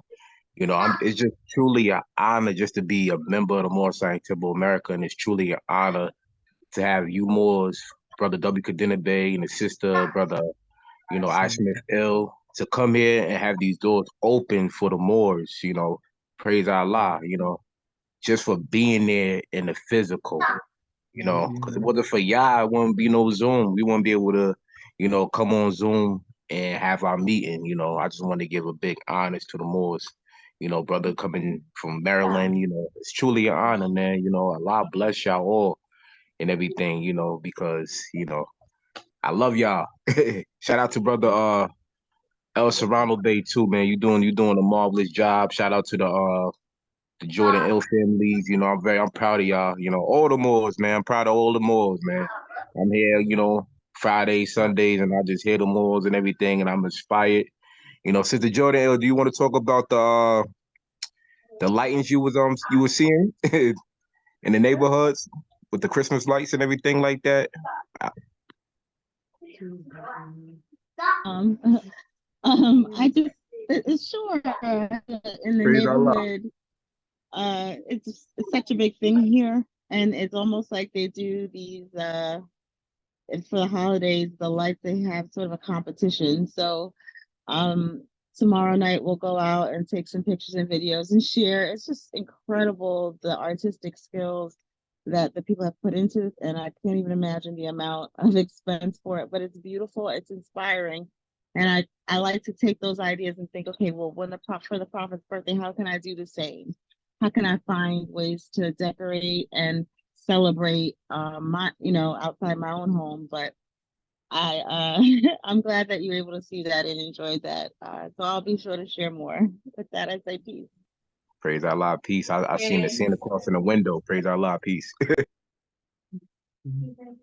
Oh,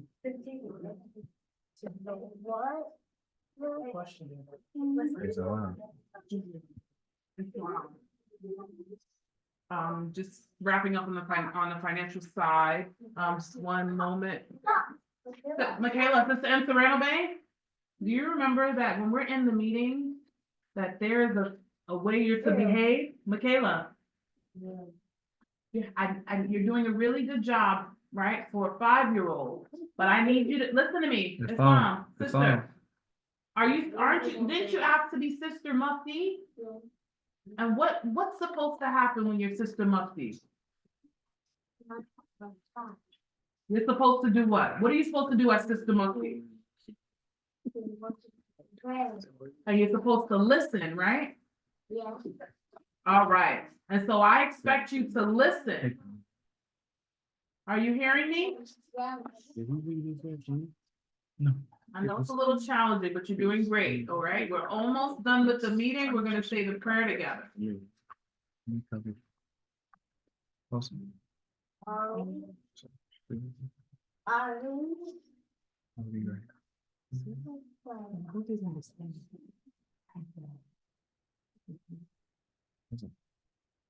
Awesome.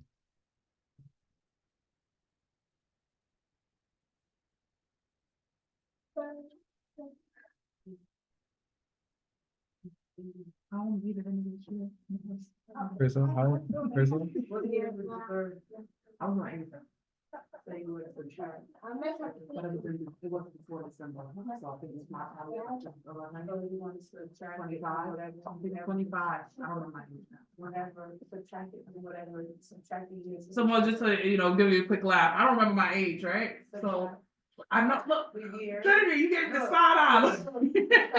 She's like, how you don't remember your age? Subtract the year that you want to know the age of from your year. I did, I was doing it in my mind, because growing up Jehovah's Witness, it was something that he didn't really celebrate with birthdays as much. And so it became a thing where it was kind of just Easy Like to just whatever. bypass it. Yeah. And you know, that was pretty much it. Once you hit 18 and then 21, who's counting, you know?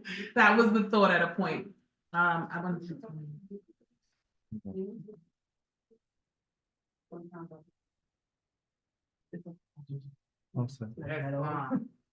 And just give honors to you all of the youth, because sometimes it's not easy to come out.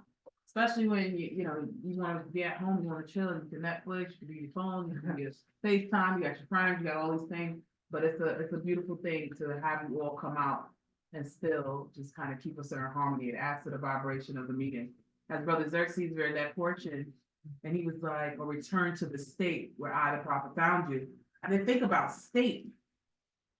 But I'm just talking about a sensitive state is your first duty. But as he said, return to the state in which I, the prophet, found you. That also reminded me of that content and quality of character and returning back to a certain level of the worldliness, if you will. That's my current understanding. You know, as man unfolds as God unfolds. Man's God today, tomorrow not God. And praise Allah. It looks like our secretary and our assistant secretary and assistant treasurer are ready. Praise Allah. Let's now turn our attention to our secretary as we read today's financial report. Islam. Islam. More Sons, Temple of America, Temple number 34, finance received for December the 21st, 2023. Ooh, this is 22nd. Make that correction. Praise Allah.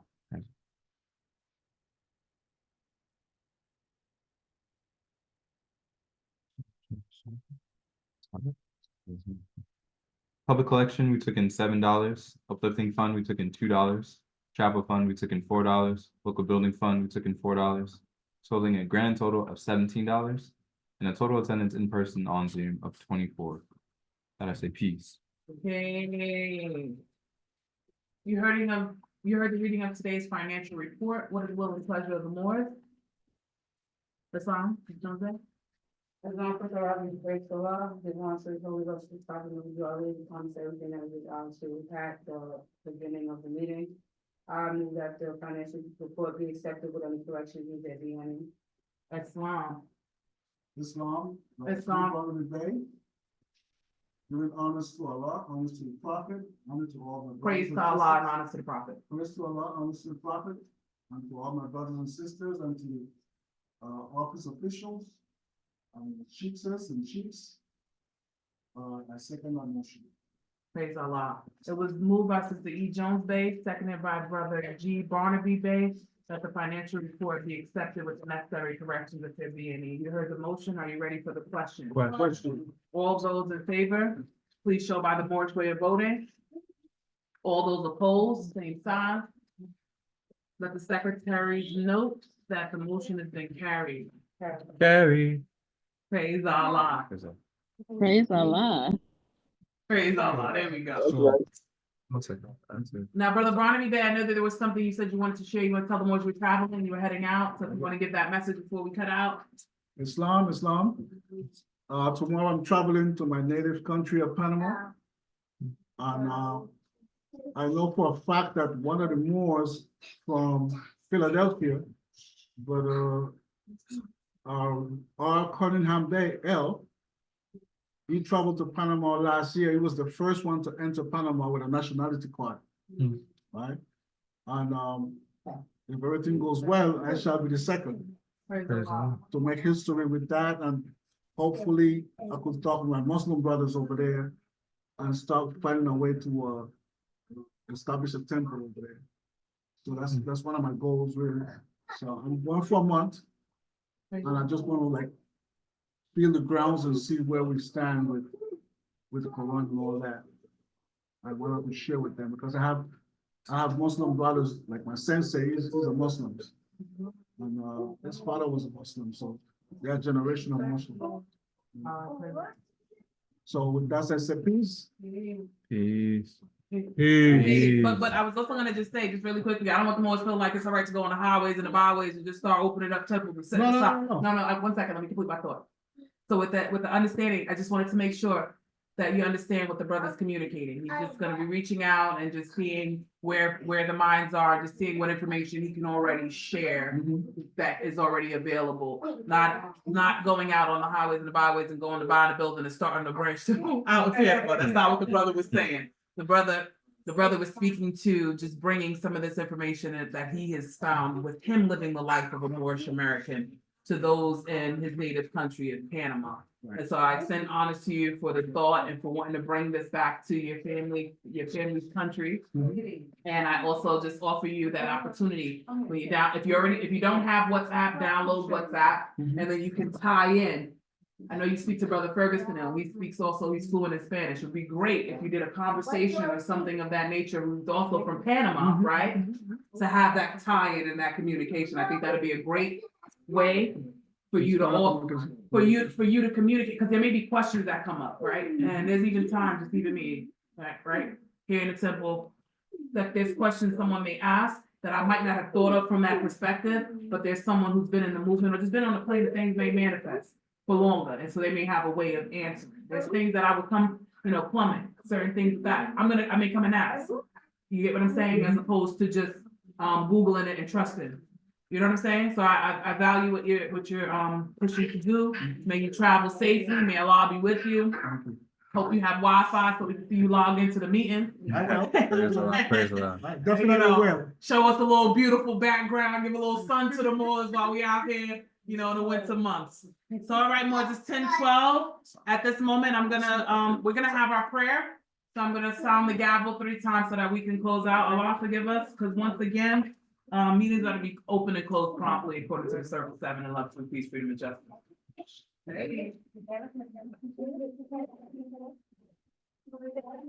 All rise, face to east, heels together, forming a 90-degree angle. 5 fingers on the left hand, 2 fingers on the right hand. As we repeat the Moorish American prayer after our brother O. Ani Bey. Allah, the Father of the universe. Allah, the Father of the universe. Father of love, truth, peace, freedom, and justice. Allah is my protector, my guide, and my salvation. By night and by day. By night. Through the holy prophet, Dua Ali. Amen. Praise Allah. Brother Ani Bey, you sound a little different. Peace and love, Moors. Get home safe. Peace and love. How's the baby, brother Coleman? The baby's getting big. Would you like to see him? Of